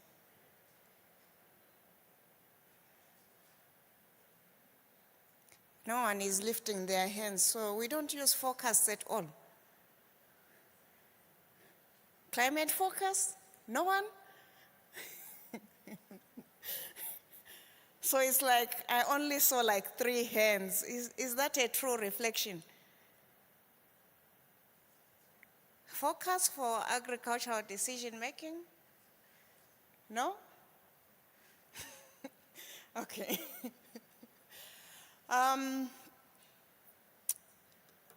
So one of the things that we have been trying to do is to also incorporate AI into climate forecasting, so early warning systems. I'm really surprised that we are not using any forecasting information, especially when you look over our region. If you look at sub-Saharan Africa, we mostly depend on rain-fed agriculture, and we need that forecast information for us to make decisions from day to day. So what is the role of this? So we are trying to improve the focus from this. So we have our traditional focus that we normally produce, but we can see that there is actually a chance for AI to improve the accuracy of our focus. And then also tailoring of this focus. So at different time scales at farm level, you make different decisions. So for example, is it going to rain in the upcoming 2 weeks? If it is going to rain, should you apply fertilizers? Should you apply pesticides? Should you do weeding? So AI is also helping in terms of tailoring those forecasts. The previous speaker also showed like the issue of around using also satellite data in terms of improving the forecast. So there is also a chance in terms of that, and we'll show you an example of what we are currently doing. So we are working through a project which is called Strengthening Early Warning Systems for Anticipatory Action. So what this project is trying to do is also to utilize the cloud-based machine learning techniques to provide high impact weather forecasts. So high impact, as you are aware, we are mostly affected by floods, we are affected by droughts. We can also have tropical cyclones making landfall over parts of East Africa. So this will enable people to have better decision making because now they have access to this information. And then also in terms of the producers of this information, so currently we use high performance computing systems, but trying also to use cloud systems, which might be less costly in terms of maintenance. So in this project, we have different partners. So we have operational centers.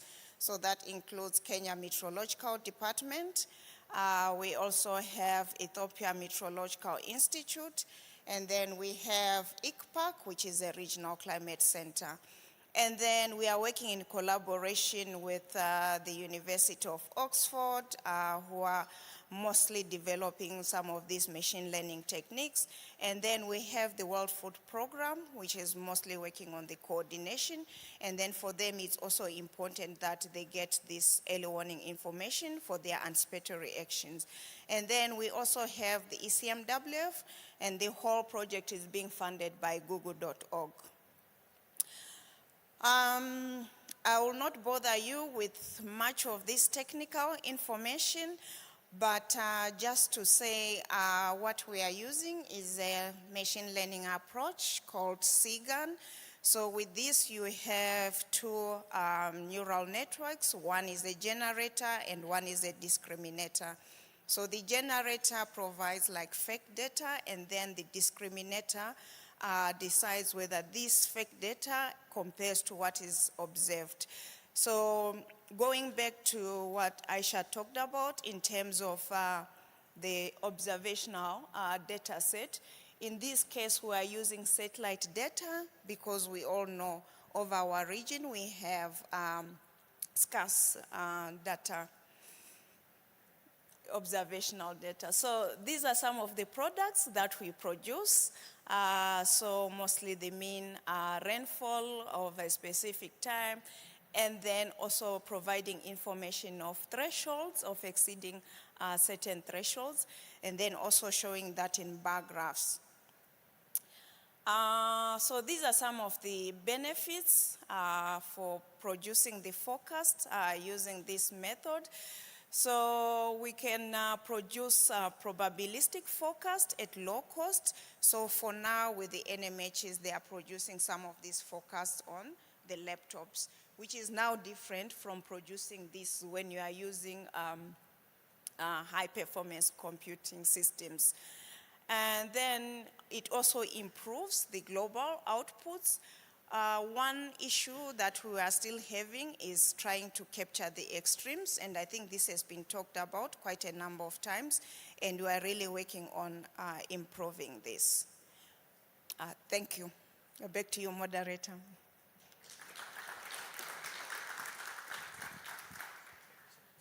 So let me rephrase Maslin's question. How many of you looked at your phone for the weather before coming to the event today?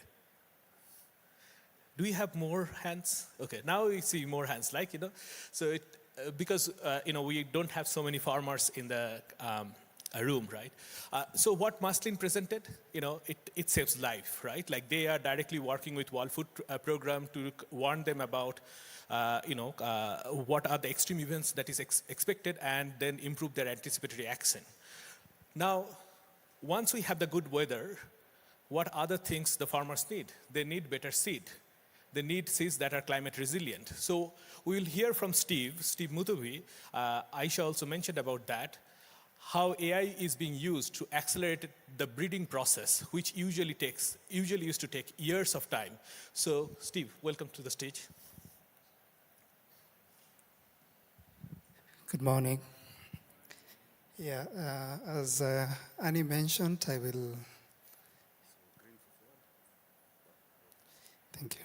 So yeah, I'll speak a bit about the work we are doing in Arusha and in most other parts of this world.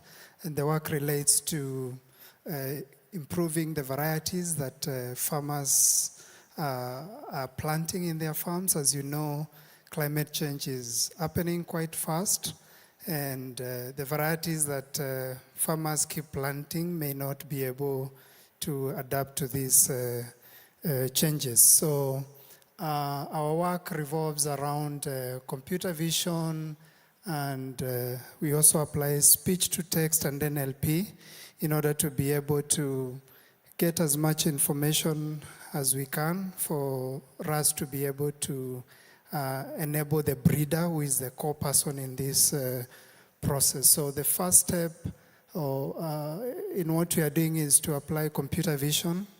We have a number of projects. I'll mention about 3, and one of them we are, of course, partnering with the Aisha and Google research in order to be able to crack that difficult but important process. So what we are doing in Artemis is we are applying computer vision to enable breeders perform the visual estimates that they usually do. Breeders will go to the fields, look at plants, and select plants that are promising in order to advance.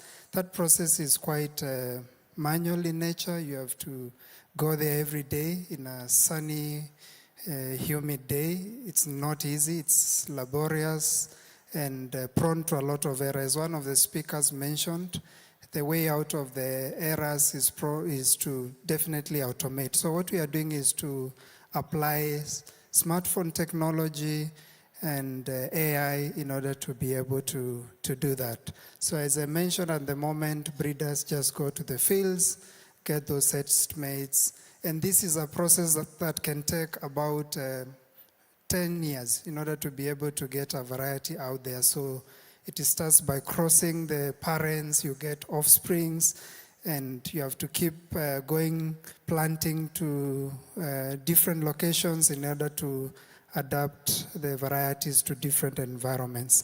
So in order to deal with this time-consuming process, we are leveraging machine learning and AI, in particular computer vision. We take pictures with smartphones and train models that can extract traits of importance to farmers. Some of the traits could be counting traits, where you want to count how many pods you have in a bean plant, you want to count how many plants are in a plot, you want to count how many flowers are in a plant. So that's very difficult to do manually.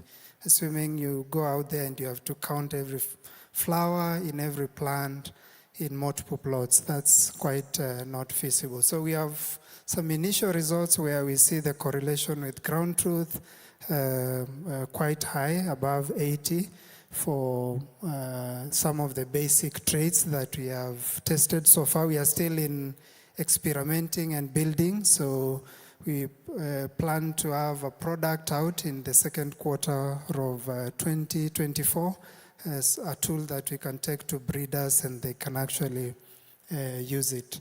So besides counting of pods, you can also count the stands, the individual plants. This is important because you can estimate the yield. You can also estimate how many plants germinated, how many plants did not germinate. Yeah, so these are some of the MAP performance of the models. It may not be very useful to breeders, but this is the first step. Once you have the MAPs, you now need to do trait extraction in order to provide the information that the breeders are interested in. So that's for the computer vision part, where the breeder is the one directing everything. But it's important also to get the farmer's voice and to include it in the breeding process. And this is where we have another project that is leveraging speech recognition and NLP, where we go to the farmers and record the farmers as they speak, mostly in Swahili. At the moment we are targeting Swahili, but we plan to scale to other languages. So the farmers will say they like variety A because it is resistant to drought, or because it matures fast and such kind of things. That's in a very conversational way. And then we apply speech recognition. We have tested a number of models, Whisper, Wav2Vec, and a number of other models that seem to work quite well. So there are different traits you can extract, like this example of maize. Yield is of course top of the priority, but there are other things like taste that farmers can mention. You can't get this information quite easily if you go and perform surveys or interviews, because it's quite closed-ended. But with conversation, it's open-ended, and farmers can really express themselves, and you're able to find information that you may not find with this. So basically the workflow looks as follows. You collect the data, and for the data collection we are using a network of youths across different places in Tanzania.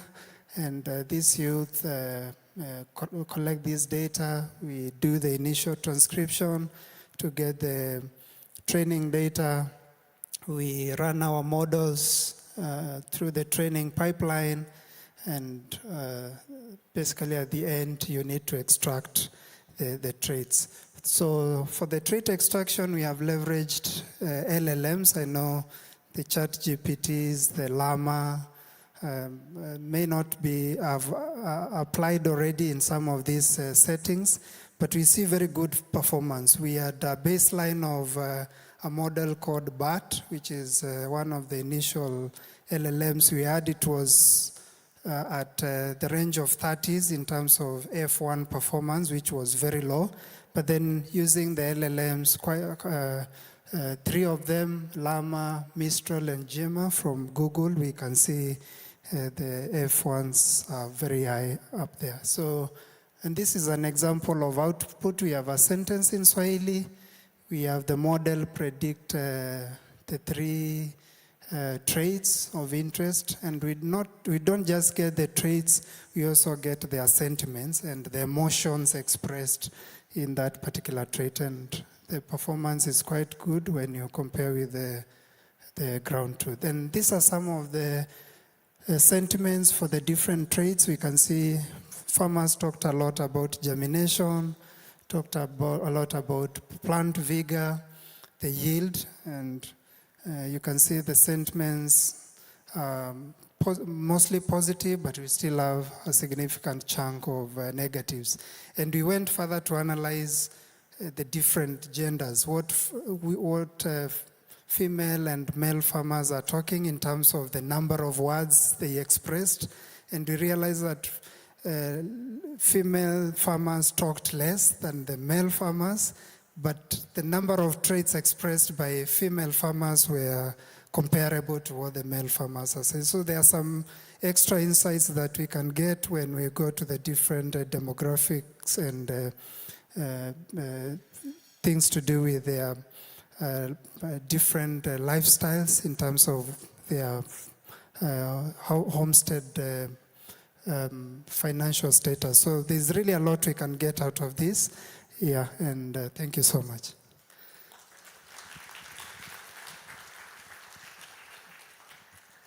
Thank you so much.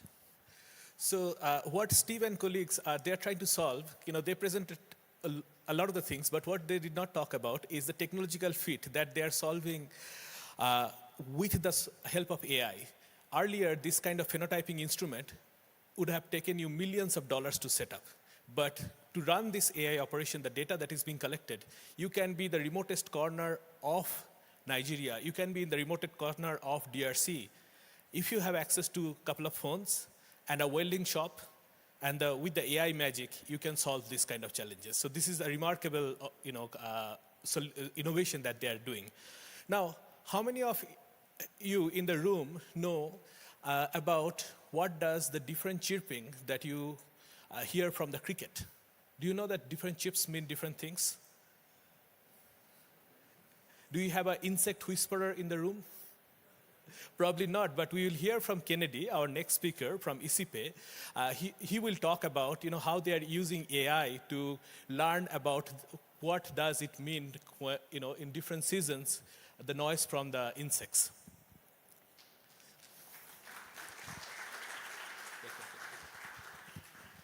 Thank you so much. Good morning, everyone.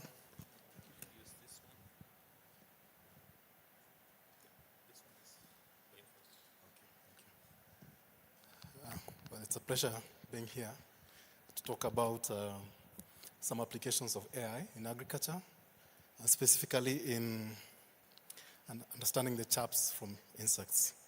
So my organization is basically so much into insect science. I work with the International Center for Insects Physiology and Ecology, and our core business is studying insects.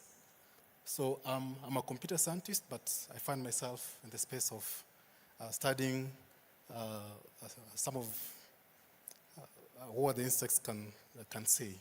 So here we have a cricket that we studied for almost an year just to understand what they say, ideally. Yeah. So before I move to this, my organization, we have 4 themes, which is animal health, plant health, human health, and environmental health. And we do research across all this because insects affects humans, plants, environment, and animals in different ways. And we study both useful and harmful insects. So useful insects are such kinds of pollinators, but even the crickets are useful because they act as food for animals and, food for humans and feed for animals. So quickly into my presentation because I have less than 5 minutes. So I came across my colleague who was actually trying to understand the chaps of the crickets manually. So he had a log trying to understand the kinds of chaps they produce under different seasons or different times of the days. Yeah. Of course, you know they make a lot of noise at night. Yeah. For some reasons, but there are some specific crickets that are edible, and we have one here that we are studying. Is it really need to go next? Someone can help move next. Okay, thank you. Thank you. So crickets is highly consumed globally. Apart from the termites, I don't know how many of us consume crickets. Yeah. I know many Africans consume crickets. I don't know about other regions. So we have termites, grasshoppers, but you can say crickets are number 4 in terms of consumption. So it's a highly relevant source of food. So globally, you can see different regions where it's consumed. So it's quite relevant across the globe as a source of food. So as a value addition, you can harvest the crickets after around 50 to 60 days, roast them, and they can be additives in terms of when you make your porridge. So we have some products from Isipe. So we have porridge for children, and this can solve issues of malnutrition. So we set up this kind of an experiment. We had a video, and we recorded the crickets in the laboratory setting. And we had, as you can see, number 2, we have an Internet of Things device there that was able to take the temperature and humidity within that space. And you have a microphone sensor as well to pick the chaps. So it was quite a manual process to annotate the chaps vis-a-vis the activities. So we focused on 3 activities. That's courtship, which meant initiating mating, calling, which means trying to attract the females, and aggression means that they're fighting over the territory. So these were very important for production. When you talk to the domain experts, they really rely on that to make some very critical decisions about production in terms of the chaps. So we went back and applied deep learning. So it was not just straight, because we have some other traits. Depending on how you look at it, you can extract spectrograms from the sounds, or you can extract other features, the chroma features and others. So in this case, we found that we were able to extract the chromas, but again, not very direct, because we have temperature and humidity, which come in form of numerics. So we had to think outside the box on how to manage that in the back end in terms of AI. But we were able to build a model that was able to learn these characteristics vis-a-vis the annotated, basically the labels. And we're able to build this. So there you can see there is the IoT device that we're able to build something very simple that can be deployed for smallholder farmers, which can pick the sounds and temperature and humidity and relay that to the cloud. Then in the cloud, it meets it gets the deep learning engine, where it's able to process that and relay that on the front end. And as you can see, you have a dashboard, and you can see the results there. You can see calling, and we also had the real-based results for temperature and humidity. But this is very important information as a decision support system to support the farmers to avoid issues like colony collapse, where you can get into a room and you find your whole colony wiped out, or where you can have predators or aggressors which can come and wipe the whole colony. So this kind of a system can really avoid such kinds of challenges and reduce issues of financial loss, frustration by farmers, and all that. So this is just one use case about AI from ISIPE, but we have many others that I'm not able to present because of time. Thank you.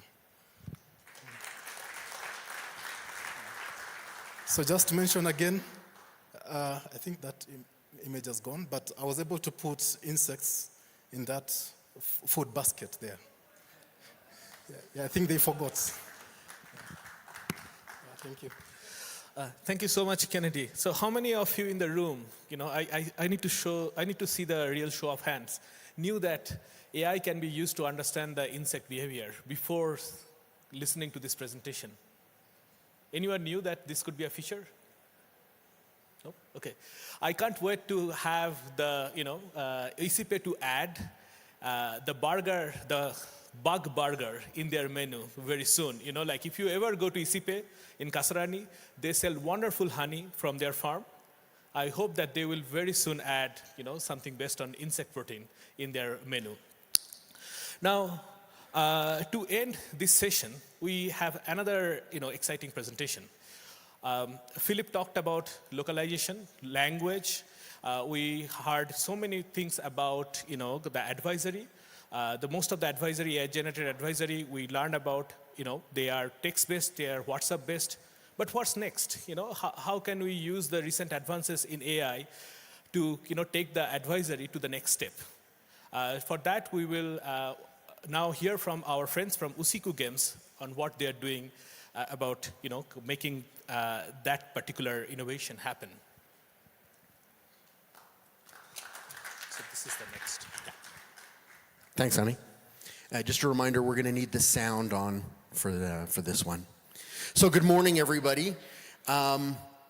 Reading animal guts and insect behaviors is a hard act to follow, so I'm a little nervous, but we're going to try. My name is Jay Shapiro. I'm the CEO and founder of Usiku Games. We're going to need both mics. Yep, there you go. Should be. Hello. Oh. There you go. So, sorry. I'm Nathan Mohoro, and I'm the lead developer on Mze AI. Excellent. If it wasn't 10 o'clock in the morning, we could probably do a drinking game for every time AI is mentioned, or every time somebody mentions the fact that the median age in Kenya or Africa is 19. What's talked about a lot less is that the median age of small share farmers is over 60, and that the average life expectancy of those farmers is about 65. And what that means is that in the next decade, we're going to have a massive generational shift within the entire food chain, not just in Kenya, but in much of Africa. And most of our work and research historically has focused on the loss of labor that that's going to bring about, as well as some of the land rights. But there's a different vector to that that's really important. And that comes back to what one of the other speakers this morning was talking about, which is that intergenerational transfer of institutional knowledge, the wisdom and experience that the farmers have built up over decades and generations, and how that's potentially going to be lost. So we needed to find a way to capture all this knowledge before it's lost, and use the latest AI techniques to make it available to the next generation of young farmers that's coming up.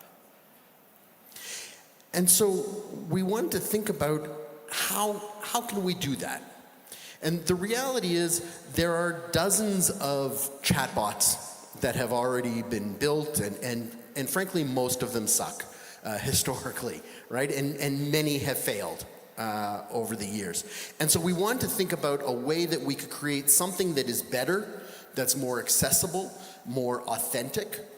And in just the last 2 years, AI, get your drink ready, AI has advanced to the point where we now have what's called RAGs, a retrieval augmented generation, which means, I'm sure everybody has at this point used, either Siri or ChatGPT or something like that, which have access to all of the knowledge across the entire internet. But as a result, what that means is they're an expert at nothing. And what we wanted to find was a way to create experts on a particular corpora of knowledge specific to small share farmers, agriculture, and the people who know that are the elders. And so we went and had firsthand conversations with the elders, sitting down in the village, recording them to find out what do they know, what are their stories, what do they like to talk about, and what's that wisdom that they have. And we use that to train the AIs. And so here's Joseph, who's from the Ogiek tribe outside Nakuru, and they are indigenous beekeepers with many, many, many generations of traditional organic beekeeping. And here's an example of our conversation with Joseph. Ukulima huu juu tunaita ukulima kwa sababu hizo zilikuwa kazi ya jamii ya Ogiek. Kama vile sasa unaona watu wanalima mashamba. Kwa hivyo hiyo ilikuwa ukulima wetu. Sasa tulijipata sasa kama tukiona babu zetu. There's so much experience and wisdom and knowledge that is built up over these generations, in this case beekeeping, but also the pastoralist, animal husbandry, etc., that's there. And so what we did is we captured that, we transcribed it, we translated it, we trained the AIs, this RAG, based on that, and then combined that with more traditional printed academic type research that we got from CG Space. And we pulled that all together to create the experts. So with all that, we now have a trained AI, and what we now had to think about was a way for this young generation to interact with the AI. So we ended up using two new technologies. The first one being MetaHumans from Unreal Engine. This allows us to create a lifelike animated character that allows the user to feel like they are conversing or talking to a real elderly person from the community. Then we combine that with something from 11 Labs, where we captured actual elders' voices to give the local, authentic sort of speech to the characters in both Swahili and English, and the mix between them, which creates this colloquial conversation. And so we've been working since May, day and night, to create this working prototype of the first couple of characters to give an example of how we can create this accessible knowledge. Would you like to see it? Yeah? All right. So just as a reminder, this is very much a work in progress. It has got a lot of room for improvement, but let's show you what it looks like. Jambo, karibu sana. I am Maingi, and I've been a farmer all my life. Kuanzia nilipokuwa mdogo sana up to this day. Nimeona yote, from droughts to bumper harvests. Farming for me, si job tu. It's a passion. So, if you're looking to start or just want to talk about the land, I'm your guy. Feel free to ask me anything. Na tujenge pamoja. So then we ask him questions. At the moment, we're doing it by text, but it will be voice-based. In this case, he's saying, I'm confused. What's intercropping? Give me a second to think about that. Kwa sababu hilo swali linahitaji jibu kamili.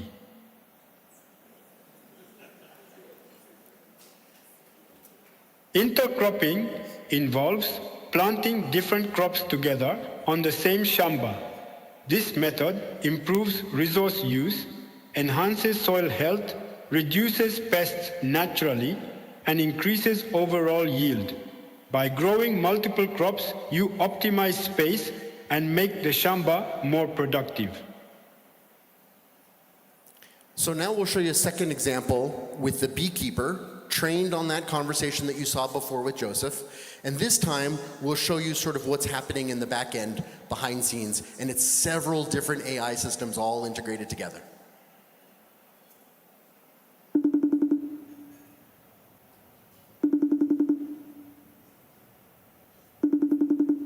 Hello there.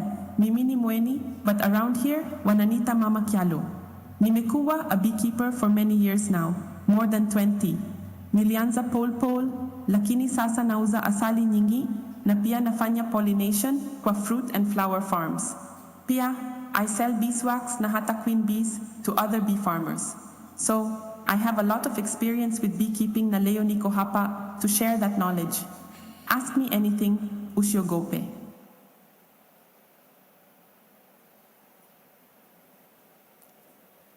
So in this case, the user asks, I live in Kiambu, what are the best wildflowers to grow to get sweet honey? That's a complex question. Ngoja nifikiri kidogo ndio jibu langu I make sense. In Kiambu, you can grow wildflowers like sunflower, helianthus, goldenrod, solidago, and lavender, lavandula, to help your bees produce sweet honey. These flowers are rich in nectar, which bees love. Additionally, consider planting native wildflowers that bloom in different seasons to ensure your bees have a continuous supply of nectar throughout the year. So that's our first prototype. What do you think? Yeah? This is what goes on behind it.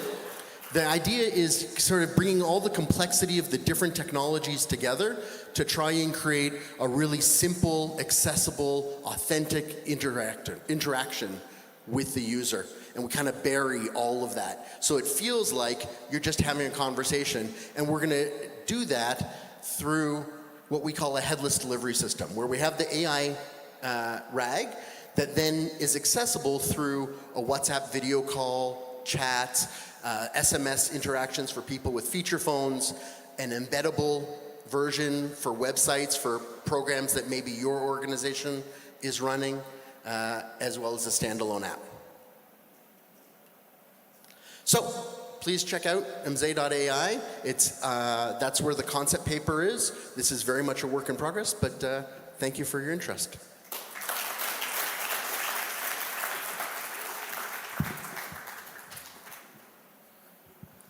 One thing Jay forgot to mention, this was the first public release for the mz.ai. So we are lucky to see how it looks like. Global premiere. There you go. So now you imagine like an ecosystem where all these solutions that we talked about, they're all coming together, right? Sri in the morning from Kuza talked about the ecosystem. So this is the ecosystem we are talking about, how AI is facilitating to develop the ecosystem of solutions. Our next session, or before jumping to the next session, I just wanted to make one quick announcement. All the speakers, they will be here throughout the day. 6 minutes is not enough time to talk about all the details that is happening or how you can use them. Please take your time to reach out any of the speakers throughout the day and discuss, take their contacts. If you have any potential use cases, let's chat.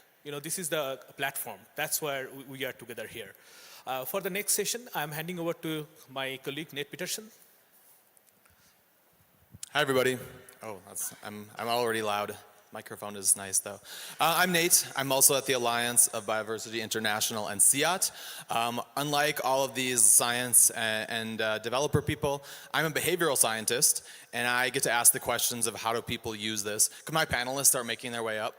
A couple of y'all. We're doing a bit of a turbo version of this today, just in light of where we are on time. I'm going to sit down too. 1, 2, there we go. I was like, Jerry. So what we're going to talk about is a bit of the elements. Just choose a chair. I think. Are there microphones? Yeah. Welcome. I'm going to have you introduce yourselves as you start answering questions in the interest of time for everyone out here who wants to go and have tea. But we're still going to have a nice conversation and tease everyone so that they all mob you in the social settings.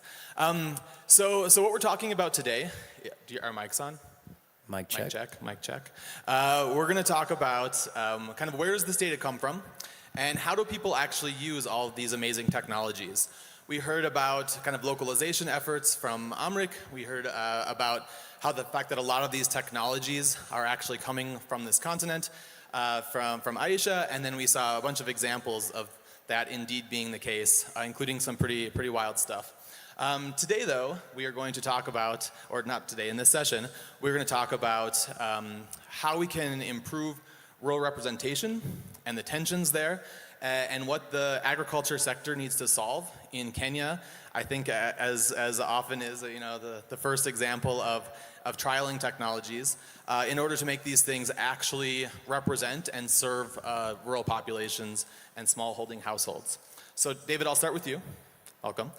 You can give like a one-sentence intro of yourself, and then I'd like you to give us a little bit of your thinking about how you're improving localization, kind of both in data collection and modeling in your work, which people will understand after your intro.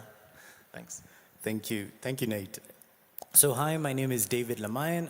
I'm actually flew in this morning from the rural communities that we're speaking about today, so somewhere called Eldoret. I work as founder at something called Tenary Research, do quite a bit of AI research with something called Qubit Hub, and also I serve on a working group with the Kenya Vet Association. So really, really glad to be here. First of all, Dr. Kennedy with the crickets. Let's see you behind the tent. That sound, we need to figure out what my cows are doing or saying. So very, very interesting stuff. So in terms of localization, and that's a very good question. How are we bringing it here? I think Osico Games did an excellent show at how they're going about it, collecting the data. There was the other presenter who talked about local languages being very important. These are some of the same findings that we're getting. You have to start with the user. We have to think about the aspect of how they're speaking and how they're interacting. So there are different dimensions. I think even yesterday, people were talking about it, the social dimension, the financial environment, the infrastructure realities that users and farmers are going through on a daily basis. Now, when you think about it, in terms of how you approach this, it's pretty much two things. One, cost. To run things with AI here, the cost of it, millions of dollars.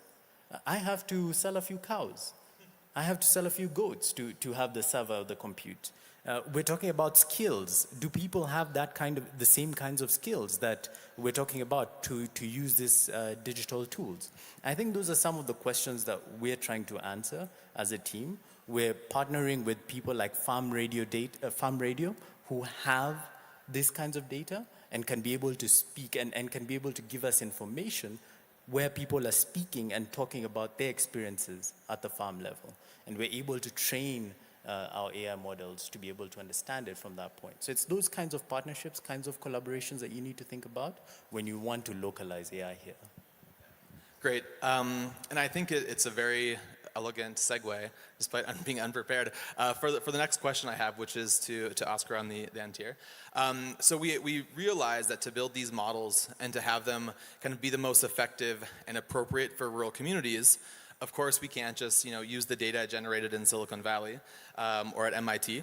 We have to do this with data generated here.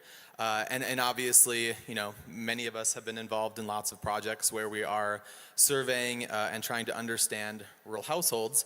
But now we have to take those insights and help people understand the purpose of this type of research, which can be difficult, and also wrestle with the sort of data compliance domain, right? Which we know that it's really important for people to understand how their data is being shared, kind of why it's being collected, and so the government has a particularly difficult tension, to be honest. So maybe I'll let you introduce yourself, though I've given a bit of a prologue, and let us know how you're thinking about this tension between kind of data compliance and protection and representation of rural households. Thank you, Nate. Good morning, everyone. My name is Oscar Otieno, Deputy Data Commissioner at the Office of the Data Protection Commission. So first of all, David, Eldoret is no longer rural. So we have to accept it's the newest city in Kenya. I would wish to say that in terms of government, first of all, we have the Kenya National Bureau of Statistics as the primary government agency that has been set up to collect, analyze, and disseminate statistical data. So when you talk about agriculture, I don't have the real statistics, but I would put it at about 70 to 75%. It could be more that where our agriculture is being done is in the rural places. So all this is being done by farmers, and farmers are human beings. Farmers are recognized as data subjects. So for this to happen, there's lots of data that is being collected. Other than statistical data, there's also personal data of farmers, their names, their age. We've seen apps here showing us all their ages and their acreages that they have. All this is really personal data. So with that network, from what you're asking, this data really needs to be protected. We wouldn't want to see Kenyans farmers' data being all over, and this really not being protected. And that's now where the government comes in. So the government comes in, first of all, by ensuring that there is a legal and regulatory framework that can protect this data. So by the way, government is really not trying to stifle innovation. We really encourage innovation. That's why we are having these kind of conversations. So, but we want to say that anyone who is involved in developing these agricultural models need to do that in an ethical manner. Go collect the data, limit yourself with the purpose for which you are doing this. Maybe you just want to collect the data around maybe insects or whatever kind of things we've seen this morning. I wish I attended the yesterday's session. So we are saying that there is a law that is there to regulate how this data is collected. We do have regulations, again, that support the implementation of that law. So the regulations now try and break it deeper on how this can be done. Further to that, we also do have guidelines. I know at the Office of the Data Protection Commission, we have guidelines on the agricultural sector. So we try and help all the entrepreneurs within this space to guide them how they can collect and process this data, which doesn't infringe into the rights of the farmers. Beyond that, we are also working with various other agencies, including the government. The government currently, through the Ministry of Agriculture, I think supported by the Food and Agricultural Organization, developed the Kenya Integrated Agricultural Management Information System, or KIAMIS. We partnered with them when we realized that farmers' data were outside there, was accessible to anyone. So we partnered with them. We helped them carry out, not to carry out, but to review a data protection impact assessment, which basically looks at the vulnerabilities within the system to protect the farmers. So the farmers' data is really at the forefront of how this is protected. But other than that, again, what the government is doing is collaborations. If I look at just one flipboard, all these FSD, GIZ, these are people that we are having conversations with every day. So that is really the space that the government is looking at. Thank you, Nete. Yeah, thanks so much. I think, as a person working in behavioral science in this country for the last 8 years, I've certainly run into my frustrations, but I have the best interests at heart, right? Can I just move here? But you end up understanding, why it's so important for rural communities to be protected, and many of them have lost trust in various projects and programs and unscrupulous companies. So kind of moving to a fellow researcher, and Jerry, after you introduce yourself, could you let me know how you think about kind of contextualization and localization efforts as you're trying to kind of build these projects and fine-tune and build models? Okay, good morning all. My name is Njeri Ngaruya from Strathmore University. I lecture there in the School of Computing and Engineering Sciences. I don't know why I say services. And also work closely also with Lemayan. We actually work together in a company known as Color, as consulting bit of AI. Localization of AI. Each and every time I hear that, I'm glad I actually came today, and I wish I was here yesterday. Most of the time, we talk about it in the macro level. We need to actually now be very, very much intentional in the micro level. And I'm glad I saw Jay Shapiro and Nathan. They've actually just gone to the local bit of it to actually understand it. So the aspect is, as much as, yes, there's AI the generalized bit of it, what are we doing to actually just be intentional, actually making sure that what we are collecting, is it being embedded in these particular AI-powered systems? And if we actually need to know, if we actually do that and do it well, not perfectly, but do it well, we are assured of it being accepted, we are assured of it being adopted, and definitely owned by that particular community. And that's the only way we can actually say, let's just grow from this. If you actually want to transfer the knowledge, I like what you did, looking at Africa in the next few years. We're talking about this young generation coming into digital agriculture. They will be using these AI tools, but how do we transfer this particular knowledge? And I'm glad to see Mzee AI actually taking those steps towards that direction. Yeah, great. Thanks so much. Speaking of Mzee AI and some of these other projects, I think one of the things that, again, as a behavioral researcher, kind of the data collection and modeling side of this is a complex issue in itself. But we also have how should we represent AI-generated services and extension services and other sorts of things. So I'm going to ask the man to my left first, unless you want to pass it, kind of how you're thinking about how projects should actually be represented to rural households. Should we tell people that stuff is AI? They'll figure it out. How do we describe it and how much depth? We've run into issues before AI with explaining things to farmers in kind of sometimes excessive deal, like insurance products, that can actually, too much explanation can lead them to turn away in some cases, which is something that not everybody always wants to hear.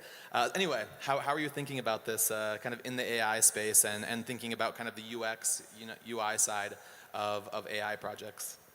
So that's a very good question. I think recently there was this massive study that was done, I forget by who, but they spoke to a number of farmers around how are they interacting with the digital services, okay?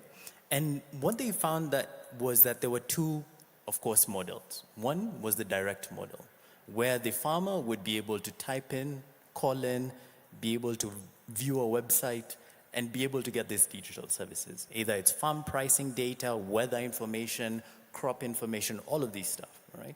The second model was the agent model, where they would be able to rely on somebody else, whether it's an extension worker, it's your local SACCO, it's your neighbor, it's someone else who uses these digital services to then get that kind of information.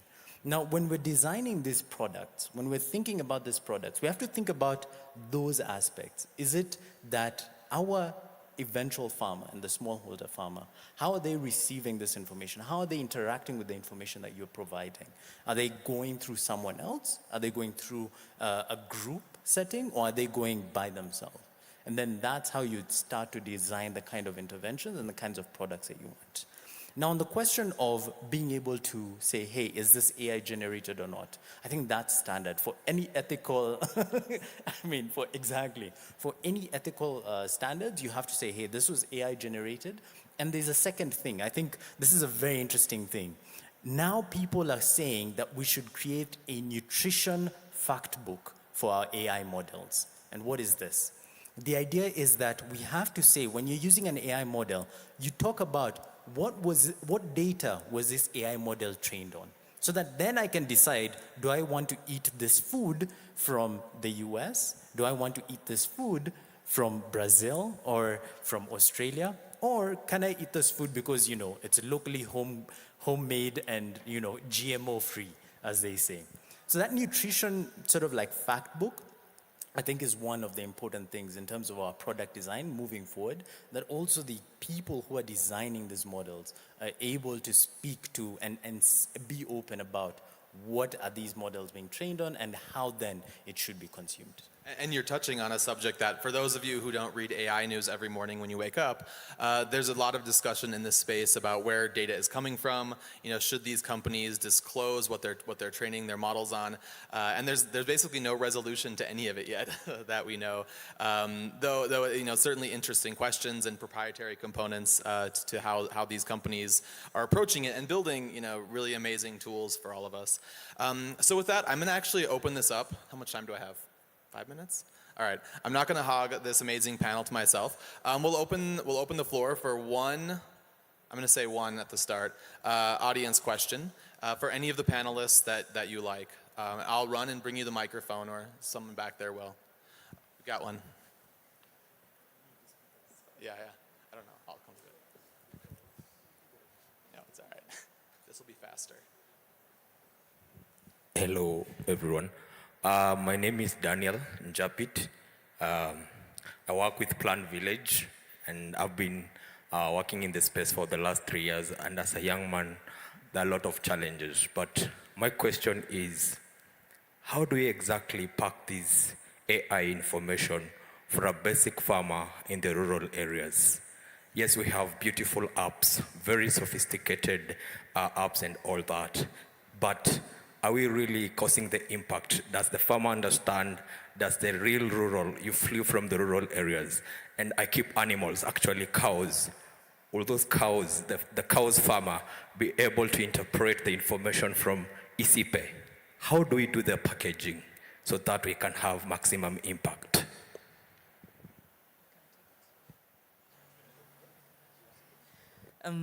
Maybe I can actually just take this first. One of the things that we need to be very intentional about is how do we bring this to the farmers? Is it a use case? So if you bring in a use case, for them to actually understand a use case that themselves, they can actually see the foundational knowledge out of it, they can actually be able to actually accept it. I'm not saying that everything has to be on a to be an application, a smartphone application. The question is, how again can you actually now say that if we actually have less extensional officers, we cannot have a 1 to 10 kind of extension officers in Kenya. As for now, the government is here. Yes, can actually tell us. Yeah. So one of the things you can actually just say is that how can they be able to have this information still using their their feature phones? How can they actually be able to actually have this? It's more of a black box kind of AI bit of it. So they can use the SMS to actually do SMS chatbots and be able to now be able to get answers from them. But it has to be very much of a use case. How is it going to actually work for them more than just thinking about how do we now need to actually just now force it down to them? And something else that I need to also talk about is the whole process. We need to actually sit down with them and actually understand which process do they want to be actually AI powered.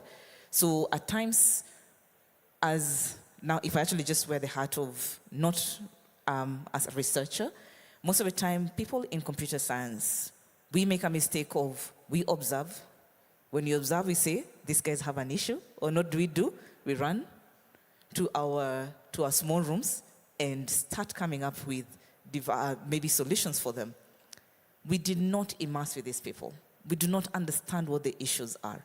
Until we actually get to understand what the issues are and build a use case out of it, that's the only time you can actually be able to actually bring out a successful AI-powered solution. Are we there yet?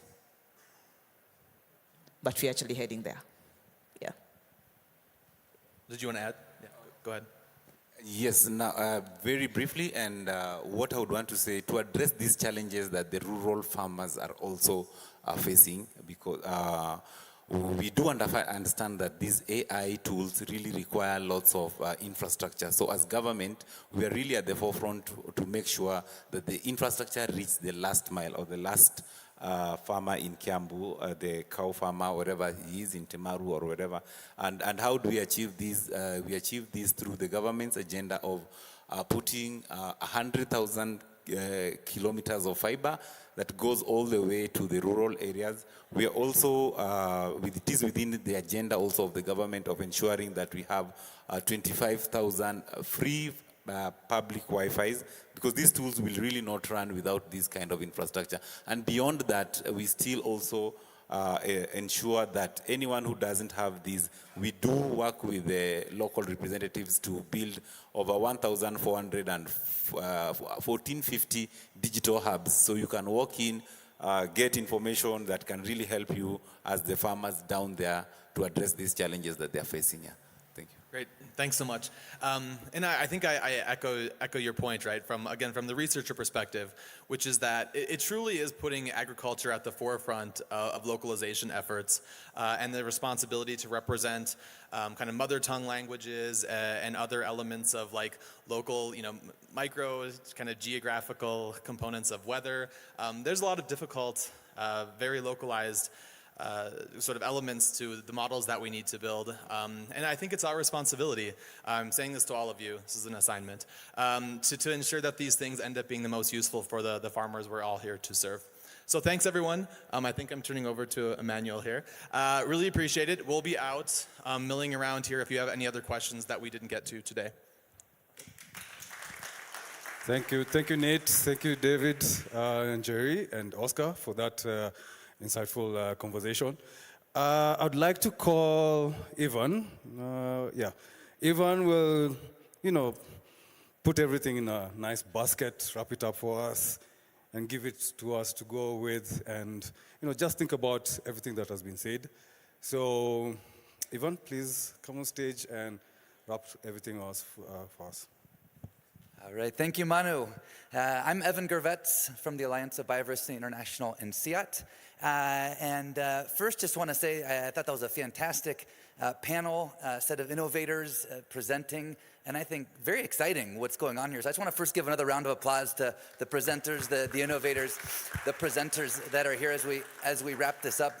And I think we see, for one, I think how important this subject is, and I'm really happy that we were able to have this session here today. I think we also see, as I said, a lot of enthusiasm for what this can bring. And I think we also heard about how this touches on so many different aspects of digital farmer services and really agri-food systems, agricultural systems in general, AI does. Some of the different ways as I was reflecting on kind of how AI can be used, we heard, I think, a lot about predictive analytics that AI can bring and how we can be using it for weather forecasting, how we can be using it to understand and predict even behavior of insects, how we can be using it for predicting floods and disasters that are coming, forecasting this, how we even can be using it in sort of citizen science breeding and using it in these kind of analytic ways. So I think there's a huge opportunity there that we were seeing.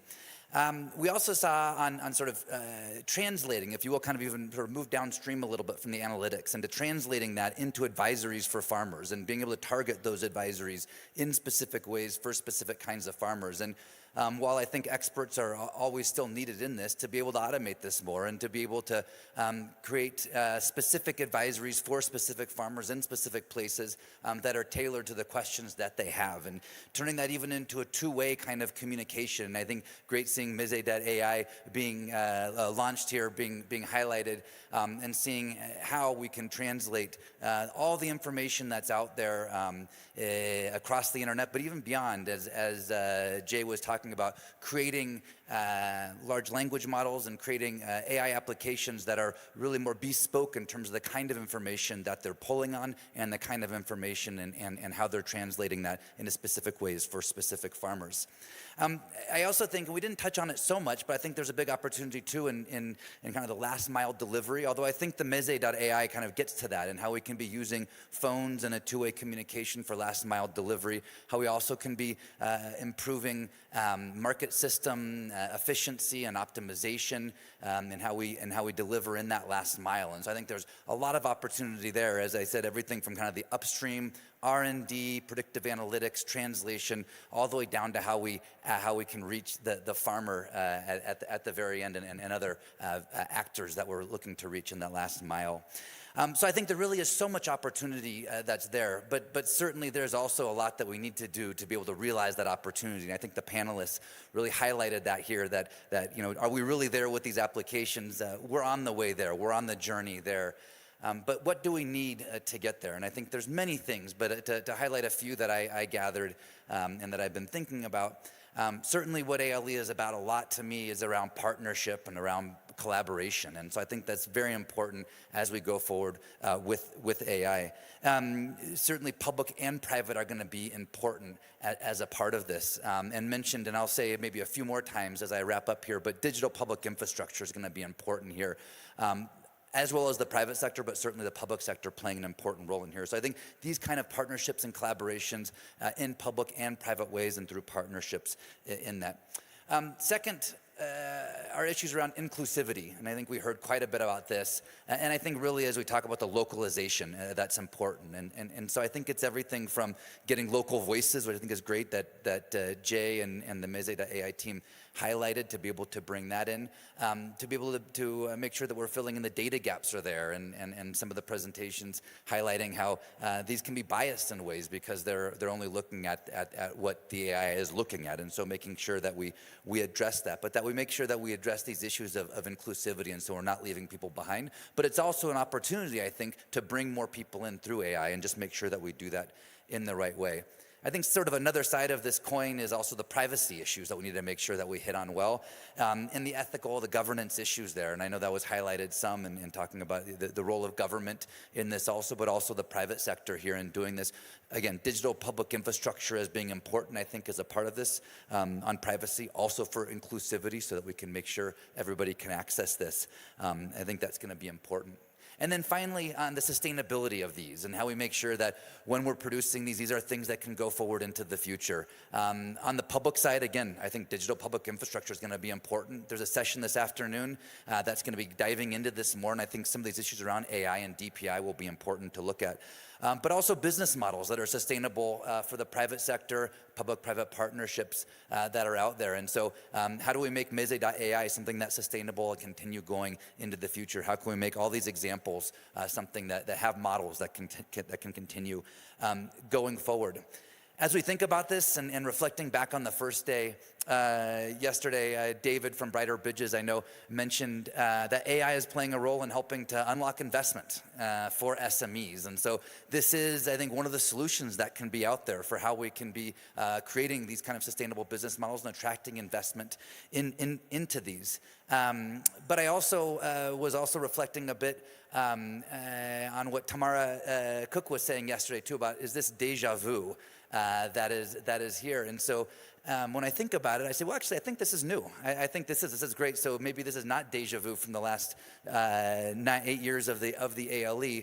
But what I do think could be a little bit of deja vu that I want to highlight, that Tamara highlighted yesterday, is the enthusiasm, is the, wow, this is so great. Is this going to solve all of our problems?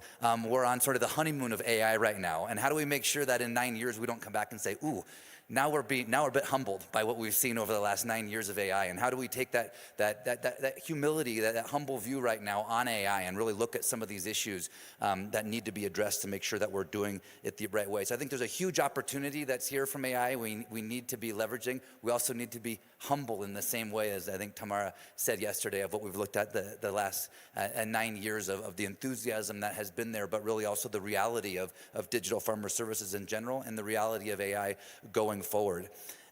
Just to finish with a comment that was made earlier as we started the session today, that really AI is not a silver bullet, and I just wanted to highlight that again in sort of this humility of it. But certainly it is a game-changing technology that's out there. It's something that's touching on so many different aspects of what we do, and it's something that we really need to be harnessing, and we need to be harnessing for the good that's out there. And so just as we end, to say that I'm really happy to have this session. Thanks again to all the speakers. I think this is a great start forward, but really this is the start of the journey. I think we need to be bringing in the humility for how we can do this, but working hard in a focused way to address the challenges that are there, but again, to leverage the opportunity of this game-changing technology. I look forward to the next ALEs and engagements to be able to look at how we can be taking this forward and really be bringing this in for the good of the smallholder farmers out there in the agri-food systems. Thanks to all. Back to Manu. Thank you, Ivan. Over to you, Collins. Yeah, I know you all need a break, and we have been sort of through a marathon, but I'm glad you're doing this in Kenya, because once you're in Kenya, you have this innate ability for endurance, to be a marathon runner. So we are going to go through a marathon, just to catch up on time. We're going to move swiftly to the next session. I'll be welcoming my colleagues who are going to be running through this session, Sam, Dolapo, Irene, to come and start the session. We're not locking you in the room. If you need to take a small break and grab a coffee, kindly grab a coffee and come back into the room, but you can still stay along and help us in this marathon. Because in every marathon there need to be cheerleaders, there need to be runners, and we're all in the same space. So kindly my colleagues, Sam, Irene, Dolapo, you can come and start the next session as different participants can be taking a break, and we continue.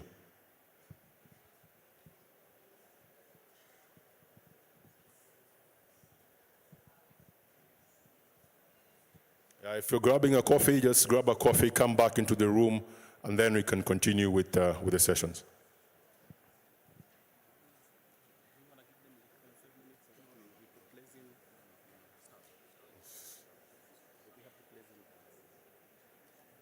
Yeah, you can place, and then start in 5 minutes. I don't catch an interview with Oscar Otieno. Oscar Otieno.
place, climate, and gender.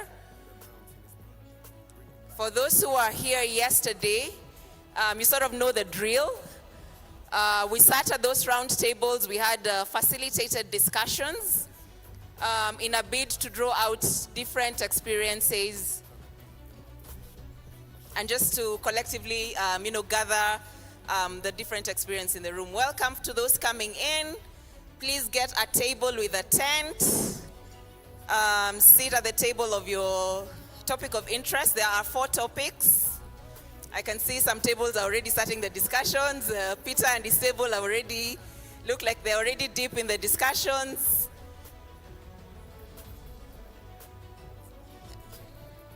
Some tables are too bloated, have too many people.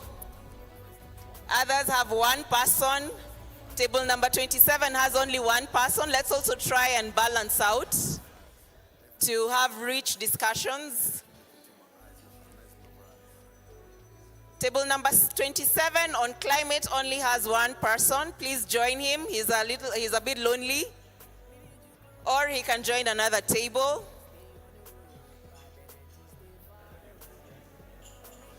Okay, guys, clap once if you can hear me and you can see me. Clap once. Great. For the ones who are standing, clap twice. Please sit down and clap once. Okay, great. Thank you. Let me repeat the instructions so that we start. It is 12 noon and we are a bit behind schedule, so we need to start this because I know the discussions are going to even take more time than we think. So for those who were here yesterday, it's the same drill we did yesterday. For those who were not here, we are going to sit at those tables where we are seated that have a case study related to the topic that is displayed up there on the table tent. And each table will have a facilitator. Each table will also have a note taker. We'll ask the facilitator to, before you start, make sure your table has somebody taking notes. There's a sheet where we'll ask you to document the discussions that are happening at the table. So please ensure that your table has a case study and an outcomes sheet. So the outcomes sheet is where you just, scribble what's coming out of the discussions, what people are sharing, and we'll collect that, collate all that information and share it with the annual learning event report. So the other thing is just for us to, the idea is for all of us to share because we are all in the sector, we are all in the ecosystem, we all have something to contribute to the discussion. So I think the only rule is to give people, everyone at the table a chance to share, everyone at the table a chance to contribute. And then also share similar experiences that we can also, as I mentioned, share with the broader ecosystem. So without further ado, I am going to hand over to Sam Karanja to introduce the topic before we start our discussions.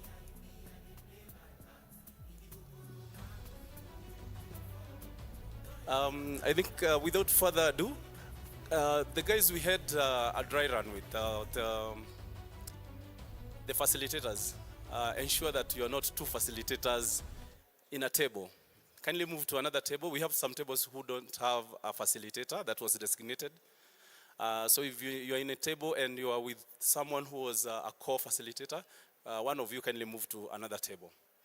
And as we organize ourselves, there are a lot of things that we've learned about digital platforms, advisory, and climate over the last few years.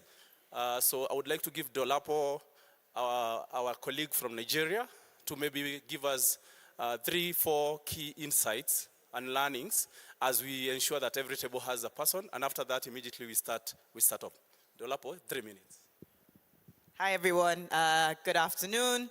Yes, our time is so far spent and we're rushing through things, but we just thought it would be good to go through sort of a few key learnings that, have come through the program as we've engaged with different partners when it comes to digital advisory and information. And one of the things I think that's been very very clear, has been around sort of digital platforms, increasing market efficiency, increasing efficiency with regards to market access, and enhancing sort of last mile logistics. We've also seen that really, trying to customize these digital platforms to drive impact at scale has been something that, we've seen has been, sort of a clear pathway to increasing adoption and just increasing our scale, our reach, and our impact. When we, given the channels, how we deliver these services to the farmers also increasingly is something that we've been paying attention to, and realizing that having multiple channels to access these digital services really helps to improve adoption. So, going beyond maybe just the apps and looking at USSD, looking at SMS. I was having a conversation with someone here yesterday about, an AI-powered toll-free number that's delivering digital advisory. And so really just looking at multiple channels and ensuring that we have sort of digital access points for the farmers to be able to access information, but not forgetting the fact that we also need to have the physical touch points, layered on as we look at just, digital delivery of services. I think also importantly, we've seen, the importance of being able to really get digital climate smart information and advisory to farmers, and really looking at how we can get weekly forecasts out, early warning systems. I liked one of the presentations before that really focused on early warning systems, and really seeing how climate linked insurance products, trying to see how we can help just improve decision making and the resilience of the farmers, or these smallholder farmers ultimately, and really trying to also see how we can contextualize this for women farmers. We're looking at all smallholder farmers, but really the gender angle of it is something that keeps coming up, and we keep working with different partners, and just really trying to see how we can ensure we're carrying the women farmers along. And finally, I think I'll just stop at public-private partnerships. I think we've talked so much about partnerships throughout the course of yesterday's discussions and today's discussions, and it's obvious that we just need to keep collaborating with governments, the private sector and the government. When it comes to farmers, we know that there's a credibility that having a government partnership brings to the table. So as the different private sector organizations are working, we also, as an ecosystem enabler, we want to be seeing how we can further foster these public-private partnerships to ensure that we're delivering these digital services and products that can also getting them to the hands of these farmers to ensure that they can ultimately improve their productivity, their efficiency, their incomes, and their resilience. So we'll move into our discussions now, and we're really hoping everyone gets very engaged in these discussions. Thanks. Thanks, Dolapo. So we only have 30 minutes for the group discussions. So as Grace mentioned, we will do, maybe you can do a quick introduction in the group, ensure you're not alone in a group, and you are in a group that has a facilitator. So the role of the facilitator is to go through there's some cases, and then after that you can give your examples, maybe some of the challenges you're facing as different organizations, and then we can have one person take some notes, because we'll compile those notes later and share with everyone. So let's start now. So at 12:35, we can be able to break from there for a small panel. Thank you. If you don't have a group, or you don't have a facilitator, you raise your hand. The team from AgriFin will support you to get somewhere to sit.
We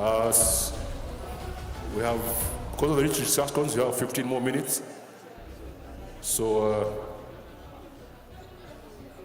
we can continue conversation with 15 more minutes. Stop at 12:50 and then we'll transition.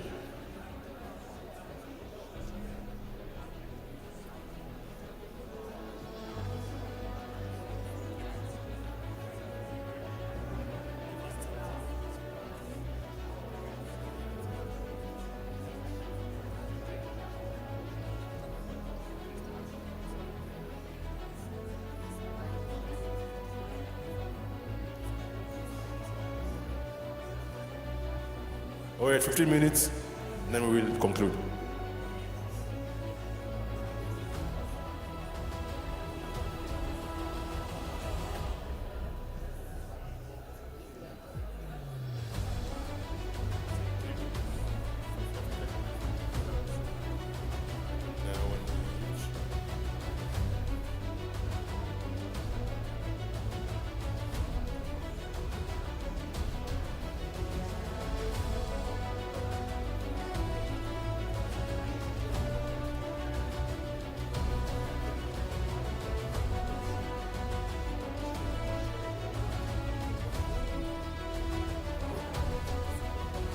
Guys, we have 10 minutes.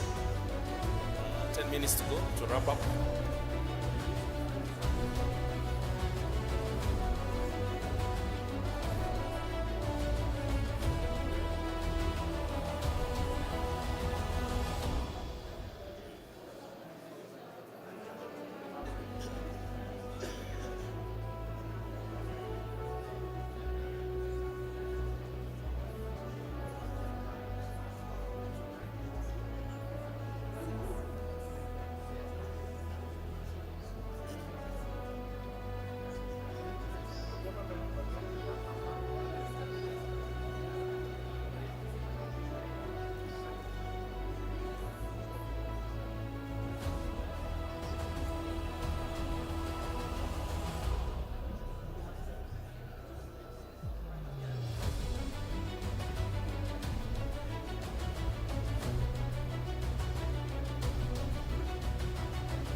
5 more minutes. Kindly start winding up.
Guys, it's 1 minute to the time, and I see most of us have completed.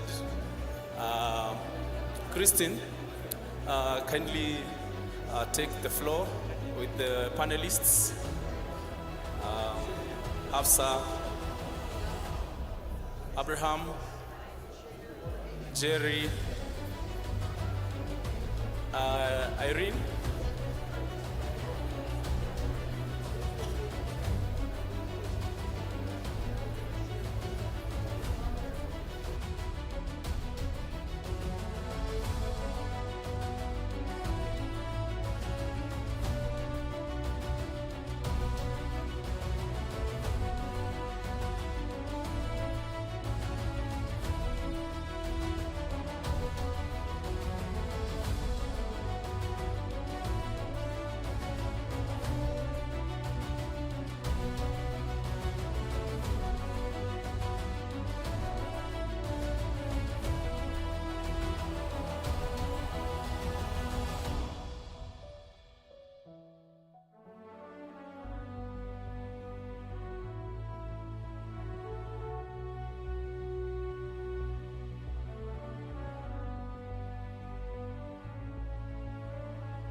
last number of years with technical partners, with government in a range of countries, Nigeria, Kenya, Ethiopia, and with farmers. And so what we're going to do is we're going to focus this session on the power of advisory and digital services, including marketplaces. And given the last number of years in the ALE, with ALE, this is a learning time for all of us. And we'd like to ask all of our panelists to share some of the challenges they've had, some of the wins they've had, and any insights they have for the future of advisory and marketplace services. And we've got a very short period of time to do this. So this is going to be a flash round. I'm going to ask a few questions and ask our guests to introduce themselves, introduce their organizations, and provide us some learning and insights that they've gathered over the last few years with their work with Mercy Corps and Mercy Corps' partners. So let me start with this. Advisory services for small-scale farmers have in many countries remained a public good. Digital advisory services continue to face the challenges of willingness to pay, ability to pay, low digital literacy, and lack of effective business models. What kind of interventions and partnerships have you seen that have not worked, have worked, and could improve adoption and active use? And I will note, please, if you can, include gender ideas to improve gender uptake and anything else that you may want to include. So who would like to start with that question? Hafsa, please.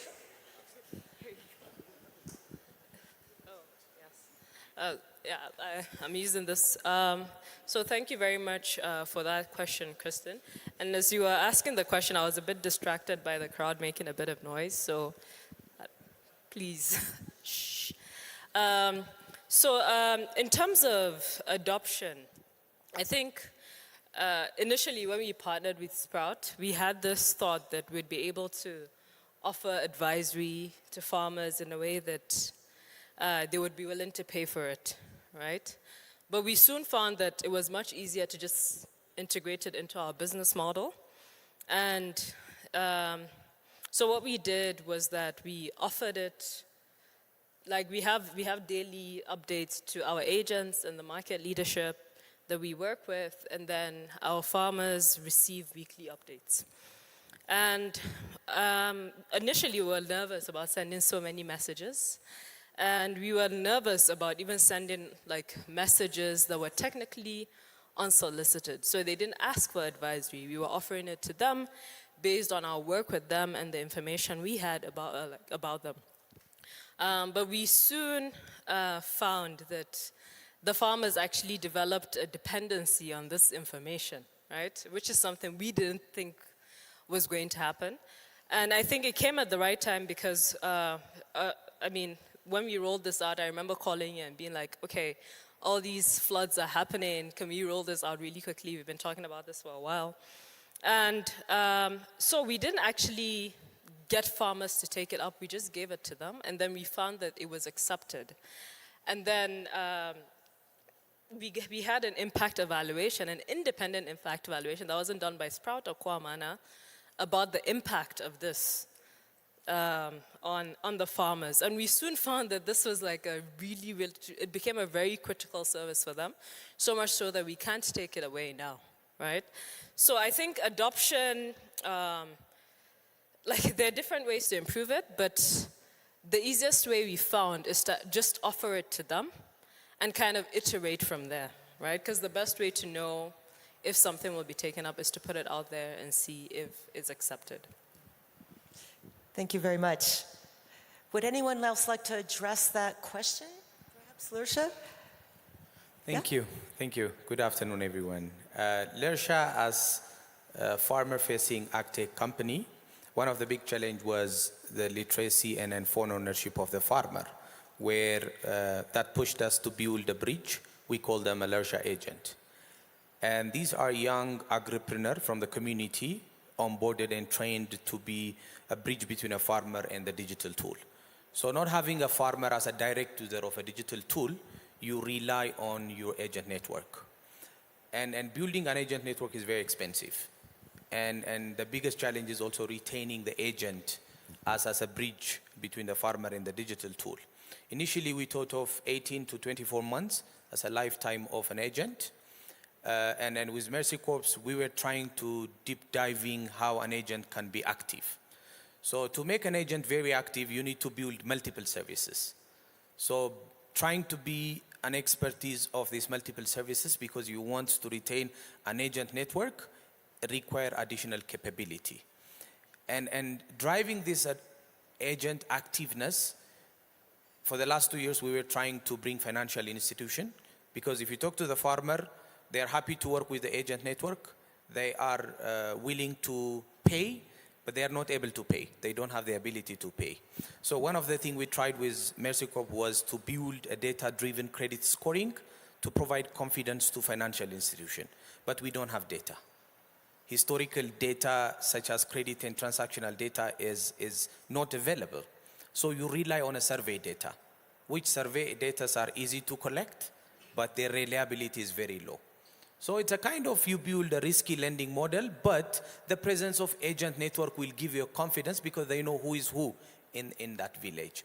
So I think that driving the active agent rate and also getting a feedback from the farmer, knowing their experience is some of the challenge for you to craft and recraft your product. Thank you very much. I'd like to move subject matter now to market access. And I'd first like to start with Josephine Okolodi. And she is an FTA Farmer Service Center representative, and she works with farmers every day. So Josephine, can you tell us your experience with market access services, digital market access services? Thank you.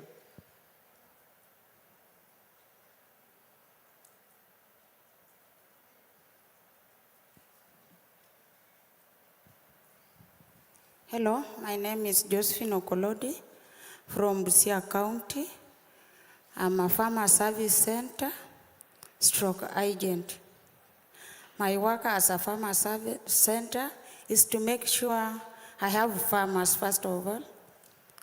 Then I start with identify market before I tell my farmers to produce any product. So after I have identified a market, I will make sure my farmers have trained. On training, we must identify, I must make sure my farmers get training, certified seeds, mechanizations,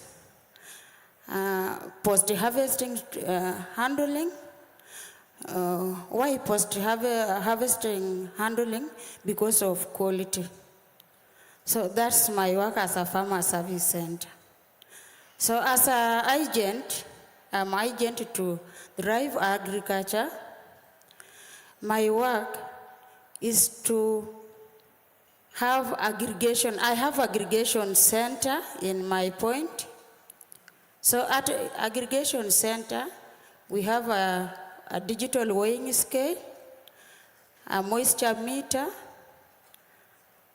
and a tarpaulin for looking quality produce. So, and then there we have a digital tool for payment of our farmer. Why a digital tool? Drive agriculture have a tool which is called Agriculture Operating System. Agriculture Operating System has some stages. In first stage, you will put the farmers' names, phone number, M-Pesa name, and M-Pesa phone number, area of a farmer, country, county, sub-county, ward, and area. So after I have done that, the second stage is to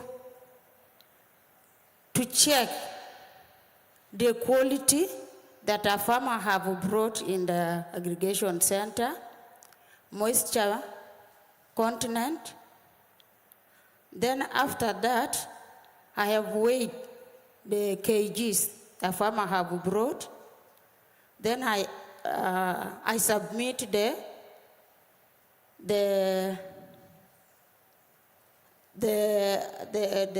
payroll. You know, I'm not good in English. You're doing great. Keep going.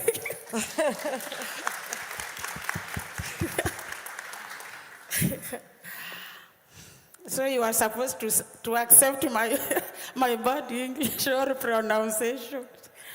So after I have done that, I will submit the details to the one who will make the payment.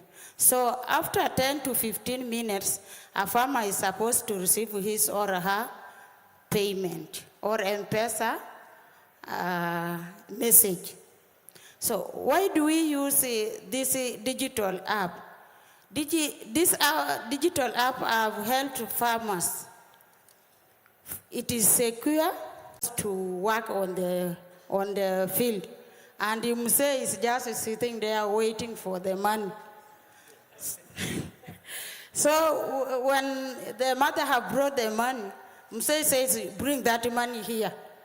He has not worked, so he demanded the effort of the other person. So I want to thank Drive for bringing that digital farm, a digital tool, because if the mother brought the produce at the aggregation center, the money is in the M-Pesa. M-Pesa cannot speak, so M-Pesa is silent. So our mother can continue with his work. Muse cannot access that M-Pesa because he doesn't have a PIN. So I want to thank Drive Agri for that. On my side, it is also secure. Instead of me handling bundle of money in my house, it is dangerous. Yes. Anybody can come in my house and access my bundles of money and take it. So Drive will come and say, Josephine, I want our produce. What will I do? So it is secure for me. In other hands, if you have money in hand, you can spend buying anything.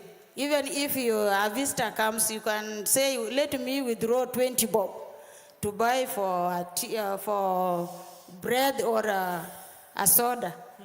So when you withdraw, it cannot come back, or it cannot. Okay, you can. Thank you. Thank you. I think you have just made the case for digital sales for everyone in this room. And I also think one of the things that came up at our table is the real importance about digital and human interaction in the agricultural value chain, because it doesn't happen on its own. We have to have both. And so I'm going to hand over to Jerry from Zoacell, who's looking at transactions and making markets at scale. Thank you. Thank you, Christine. Good morning, everyone.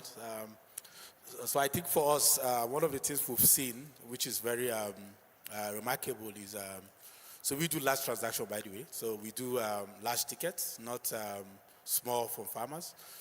We work mainly with cooperatives, startups, and also associations. So because the commodity needs to be available for us to provide access to large-scale markets, whether they are national markets, regional markets, or global markets, right? So we've seen transaction average maybe $10,000. So these are very large-scale transactions. So what would depend on in terms of the market is working with our partners to put up this kind of structures, like she just explained, aggregate the commodity from the farmers in one location to the cooperative or through startups. And then we can come in to get competitive prices for the farmers and now reduce all the middlemen and all of that. And this is because farmers cannot use digital solutions. And if you want to get the good price, then you need large volumes because commodities are games of numbers. So you want to get the big bucks from the processors, the manufacturers, then you need to get large volumes, right? If you don't get large volumes, then they don't pay the big money, right? So for us, this is important that we focus mainly on providing the quality, providing the logistics support, investing in cooperatives, in startups who can provide moisture meter quality. In some locations, we provide mechanization, so we can even give machines in some locations so that the aggregation and the processing becomes simple. So, but let me also emphasize this. A lot of our partners today, particularly in Nigeria, for example, they focus on providing advisory services, providing trainings and all of that. So those kind of collaboration, which is something I want us to also take from this, that it's not about competition, but it's also about collaboration and complementing each other. So we focus working with these kind of partners that are providing that. So you focus on your own expertise. We focus on the market. So today we do provide market access to global markets in the cash crop sector, for example. So cooperatives are able to sell directly to the processor, to the manufacturer, and get the big bucks. So for us, that's the kind of way we provide access to not just market, but access to premium market for everybody to earn more for the system. Thank you, Christine. Thank you. I think one of the biggest learnings, I think for many people here, is it's an ecosystem that makes the markets work in agriculture in Africa. No one can go it alone. So we all play our role.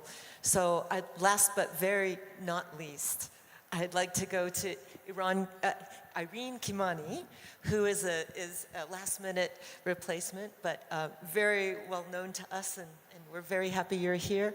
I'd like to ask you a little bit about data. I think many of us think the future around advisory services is data-driven. So how can we use data about farmers for better types of service that are more customized to the farmer? And so can you just let us know what your thoughts are, being from Calbro and offering services to your farmers, what you envision and what some of the challenges are to offer data-driven services for farmers? Thank you. I'm Irene Kimani. I work at Caro. I'm an ICT specialist. Moving forward, in terms of data, I want to thank all the people who have participated in making a great win for this country. What we are counting, the 6.4 million farmers database that the country now has. It is 6.4 million plus, and these farmers, we know where they are, we know which value chains they are participating in, we know their challenges, we know which farmer producer organizations they belong to, and we can also estimate their produce or even the income that they are making. So that is a plus for this country. Moving forward in terms of advisories, earlier I'll just start the history of advisories, digital advisories. At the beginning or the last 6 years, we have just been giving blanket advisories. You can grow this, you can harvest at this time, and we were not sure whether this farmer is at harvesting. With the new database or the data that we have, we are able to map our farmers, what they are growing, and give them more precise information. We've been able to segregate our farmers with the different value chains. I want to also add, earlier the advisory services were on productivity. We have been able to improve the advisory services to be more climate smart, regenerative agriculture, and the messages are two-way. What do I mean? The farmers can also access our services because we are using multiple channels to give them the advisories. They also can call us for free. We have a toll-free number where the farmers can reach us. We run a call center thanks to the partners who contribute to the call center, because occasionally farmers will call us, and you are the partners in this room who we forward these questions, and you can also address their concerns. I don't want to add more, but it has been interesting. The only thing that, if this room can allow me, I participated in the marketplace. One of the discussions that we had there was more collaboration on solutions for markets. Thank you. Thank you very much, Irene. So I think our time's up, and I'll just do a quick summary. I think in this short time, we've learned a lot, and I think we all agree here that small-scale farmers across Africa are some of the most vulnerable entrepreneurs in the continent, but also some of the most resilient. And I think what we're talking about doing right now is thinking of a future where we can build on that. And I see the future as digital and human. The future is ecosystems, and we're almost there. So we've got a long way to go, but we're getting there. So thank you, everybody.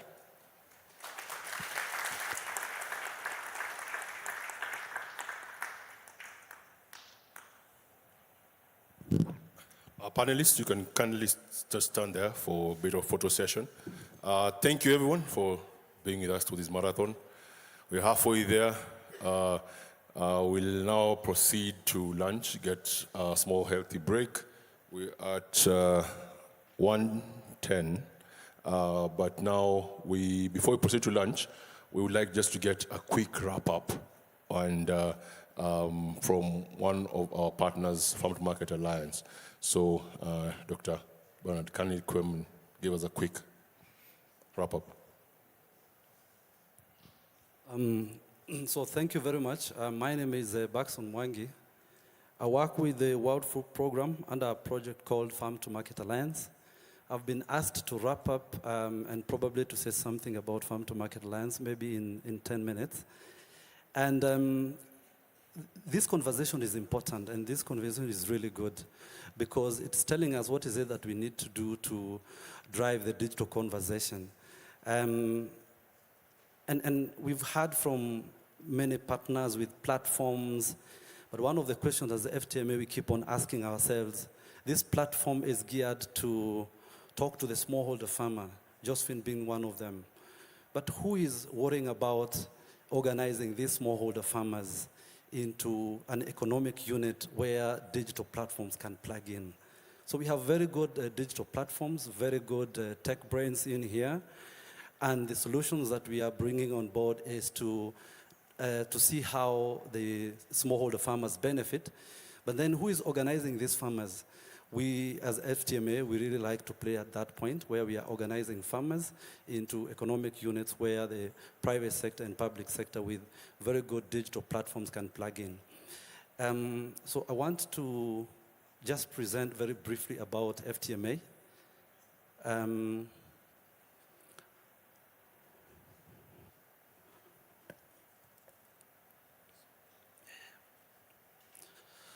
So I've seen many people in the room and they already know about FTMA, but FTMA is a consortium of public and private organizations that came together from a meeting that was done in Davos, and the essence of coming together is to consolidate efforts to try and see how we can leverage on each other's expertise.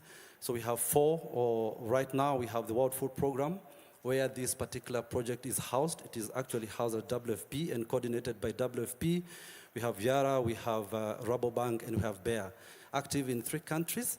The most important thing is that we start from the market. During our group, many of the people are talking about market being the pull factor. So we strengthen food systems But you can only do that if you start from the market. So we really work from the market, it being a pull factor, to try and see how we structure things downstream, active in 13 counties, and we have 4 pillars. The third pillar is quite important because the third pillar is on market systems, and we try and see what is it that we can do starting from the market to the farm. We have other pillars like productivity enhancing services. We have another pillar on digitization where this particular discussion is being nested in. But most importantly, we have a commercial model that I'm going to speak about because we believe digital is an enabler. It may not be an end in itself. However, it needs to plug into an economic commercial model that is showing value to everybody in the room. We've had our journey, and I don't know, because of time, I don't want to kind of deep dive into this, but I really want to surprise some people who are here that FTMA, we even started developing our own app. So we started and we thought about that we could develop an end-to-end app in 2017 to first half of 2018. What was the outcome? We failed very good. So it was a terrible fail. We realized it's not our space, Sam. We realized there's somebody who could probably do it better. And these are the tech gurus in here. That is not our space. Again, being housed by the World Food Program, the biggest humanitarian organization, you know that our work is on emergencies, and therefore it could not see the light of the day. What did we do in 2018, second half to 2020? We realized that partnerships is the way to go. We attracted partnerships with some farms and some platforms, Credit Factory, Tula, Farm Drive, AgriWallet, and Kuza Biashara. So we did not have a commercial model just yet, but there's one miss that I really want to speak about in this particular room, that we went through group leaders. And in Kenya, you know, there are some group leaders that have already been termed to be professional meeting attendants. So they have a briefcase, and in that briefcase, there are 3 documents that you won't miss. One of the documents is a group certificate. The next document is a constitution. And Collins, the third document will shock you, is a list of farmers, 200 to 300 or whatever the number may be, but that particular list is never updated. It's a list of dead farmers. It's a list of people who have already gotten married and relocated to other areas. And that list also have fake names. So when you try to plug into that list you try and find the list of farmers, they're not there. So we had a very good tech platform, but the entry point was wrong. We went through group leaders, and we failed big time. So what did we learn? That it's good to go through entrepreneurs. And we are not here to say that we want to kill the groups. I know we have ministry and we have groups, and those groups are working well. What we are saying is that the digital conversation that we are looking into may not necessarily be driven very well by some of the group leaders. You may want to look at the group and try and get an entrepreneur within that group who can drive this conversation.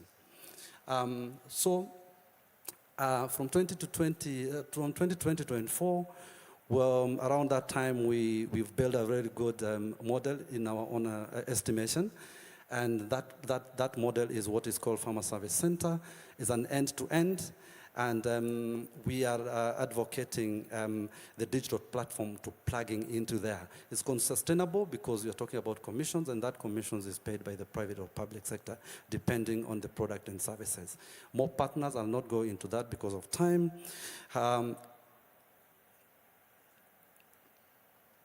So in terms of learnings, we have many, but I'll just kind of consolidate them into 3. One, I've already talked about it. We went through group leaders. We think it's good now we try and look at rural entrepreneurs within the group or probably outside the group. And essentially, if we can look at young people who have the appetite to drive this conversation, it would be very good. The second one is digital platforms being an enabler. They may not be an end in themselves. We are fronting some of these digital platforms. Greenedge, you agree with me in terms of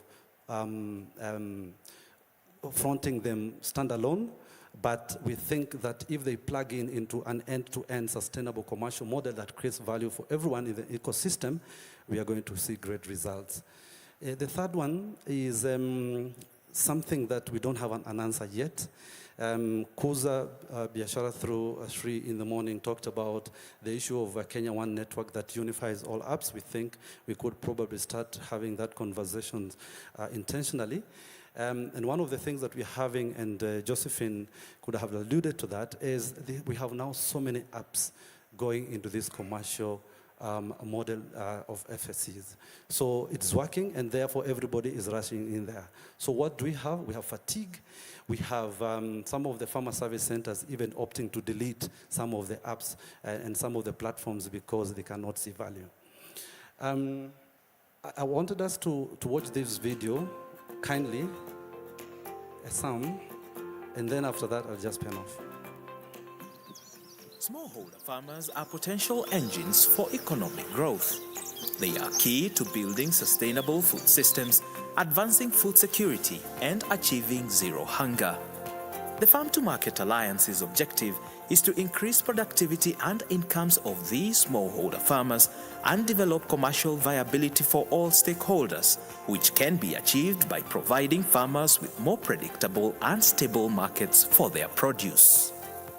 FTMA has done this by building a network of self-sustaining farmer service centers, or FSCs, that provide a variety of services to enhance farmers' productivity, strengthen their livelihoods, increase market linkages, and encourage farm digitization. Farmer service centers act as trusted links to farming communities and on average serve 200 farmers in their areas. Sana sana yule farmer center ni neighbor, ni rafiki. Kwa hivyo ile njia ambayo anatupeleka nayo sisi tunamfuatilia kabisa, sababu ni mtu ambaye tumekaa na yeye miaka mingi, tunamjua, tunajuana. FSCs differ in character and can be farmers themselves, small rural agripreneurs, cooperatives, agro-dealers, or aggregators. The more established FSCs might operate from a physical shop or warehouse, while others are more mobile and may work from their homes, serving farmers within their rural areas. Mimi sikuwa na nduka, nilikuwa mobile. Nilikuwa naenda kwa vikundi. So nikaona ili imekuwa kubwa na kazi sasa imekuwa mingi. Wakati nilikuwa nikianza sikuwa nikianza kama nduka, nikianza kama ofisi. Mkulima mwenye yuko karibu na mimi na mwenye ako kwa kikundi akitaka kuona wane mahali pa kuniona. Kila mtu sasa ananipata hapo. Anything kama ni akata wa suppliers, nikitaka vitu kutoka wao wananimwagia kwa hapa sasa ndio nidistribute kwa wakulima. No matter how they are set up, they all act as service hubs, connecting private and public partners, responding to demands from farmers. They enable farmers to receive and deliver quality services and products in a timely, cost-effective, and close-to-home manner. They provide a wide variety of services: access to inputs, spraying services, access to mechanization to help accelerate a shift from manual farming, advice and opportunities to share knowledge, including on climate-smart agriculture, and creating market linkages to shift from a buyer's market to a seller's one. Farmers are also empowered to negotiate a better deal, for example, by leveraging volumes through aggregating their crops. The FSCs benefit by gaining income through facilitation or direct sales and/or commissions from the service linkages they create.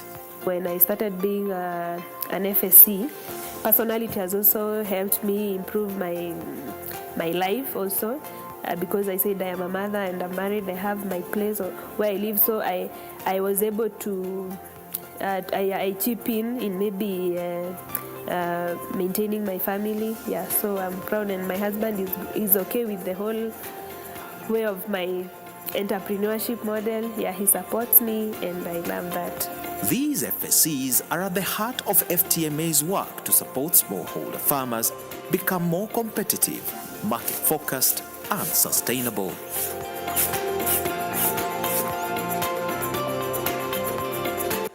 So in terms of building these farmer service centers, very quickly, we have some support systems. These people, like Shri was saying in the morning, they don't just develop to be FSCs overnight. There's a lot of work that is done.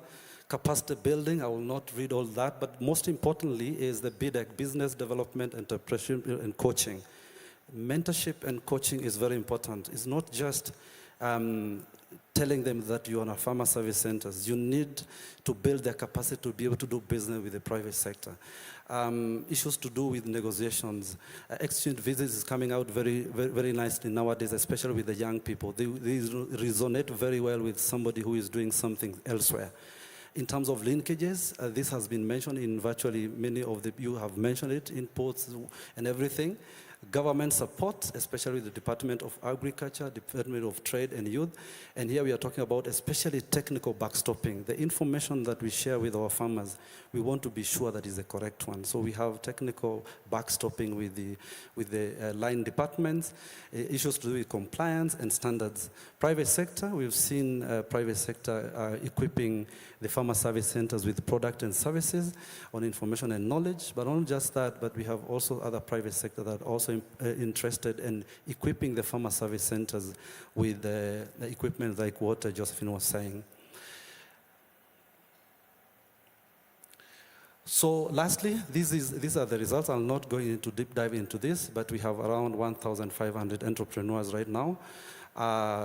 These are the results for 2024. We are hoping that we are going to do better. Of importance is that we've created work opportunities for the young people, especially on the service provision, harvesting, spraying, land preparation, booking services for Hello Tractor, issues to do with threshing and what have you. Because I know, because of time, I will want to say thank you, but before I pen off some, so that is a QR code. If you need more information about what I've talked about, I know I've rushed because of time. You can scan the QR code. You're going to get more information about FTMA, what I've discussed today. But not just that, we have case studies that we went through the cases. You can also get more information about that. And also, we have branded staff in shirts blue. So if you meet any of them, they are FTMA staff. They are going to give you more information about FTMA. Let me pen off by saying this, that in FTMA, we believe that digital is an enabler. It may not be the answer in itself. And therefore, we need to see how digital platforms actually plugging into a sustainable end-to-end commercial model. And this will create value for everyone. But these commercial models to be driven by entrepreneurs for scale and for impact. I thank you.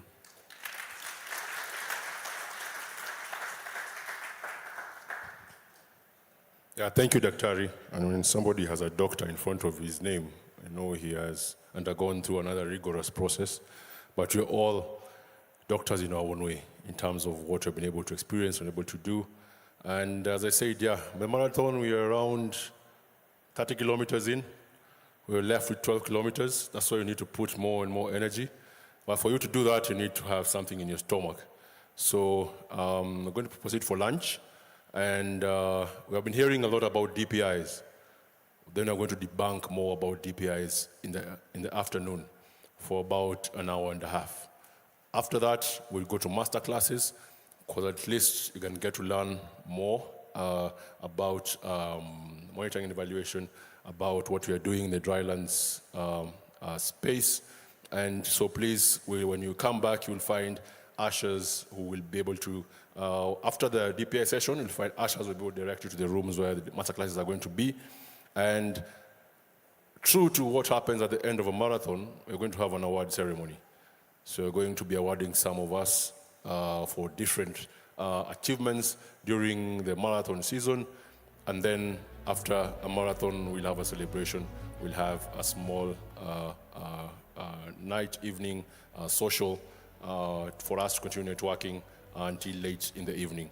So I'm looking forward to seeing you in this room at 2:30.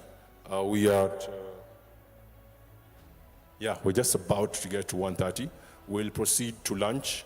We'll be at the same place, which is at 4th floor. You'll get your meal cards as you head there.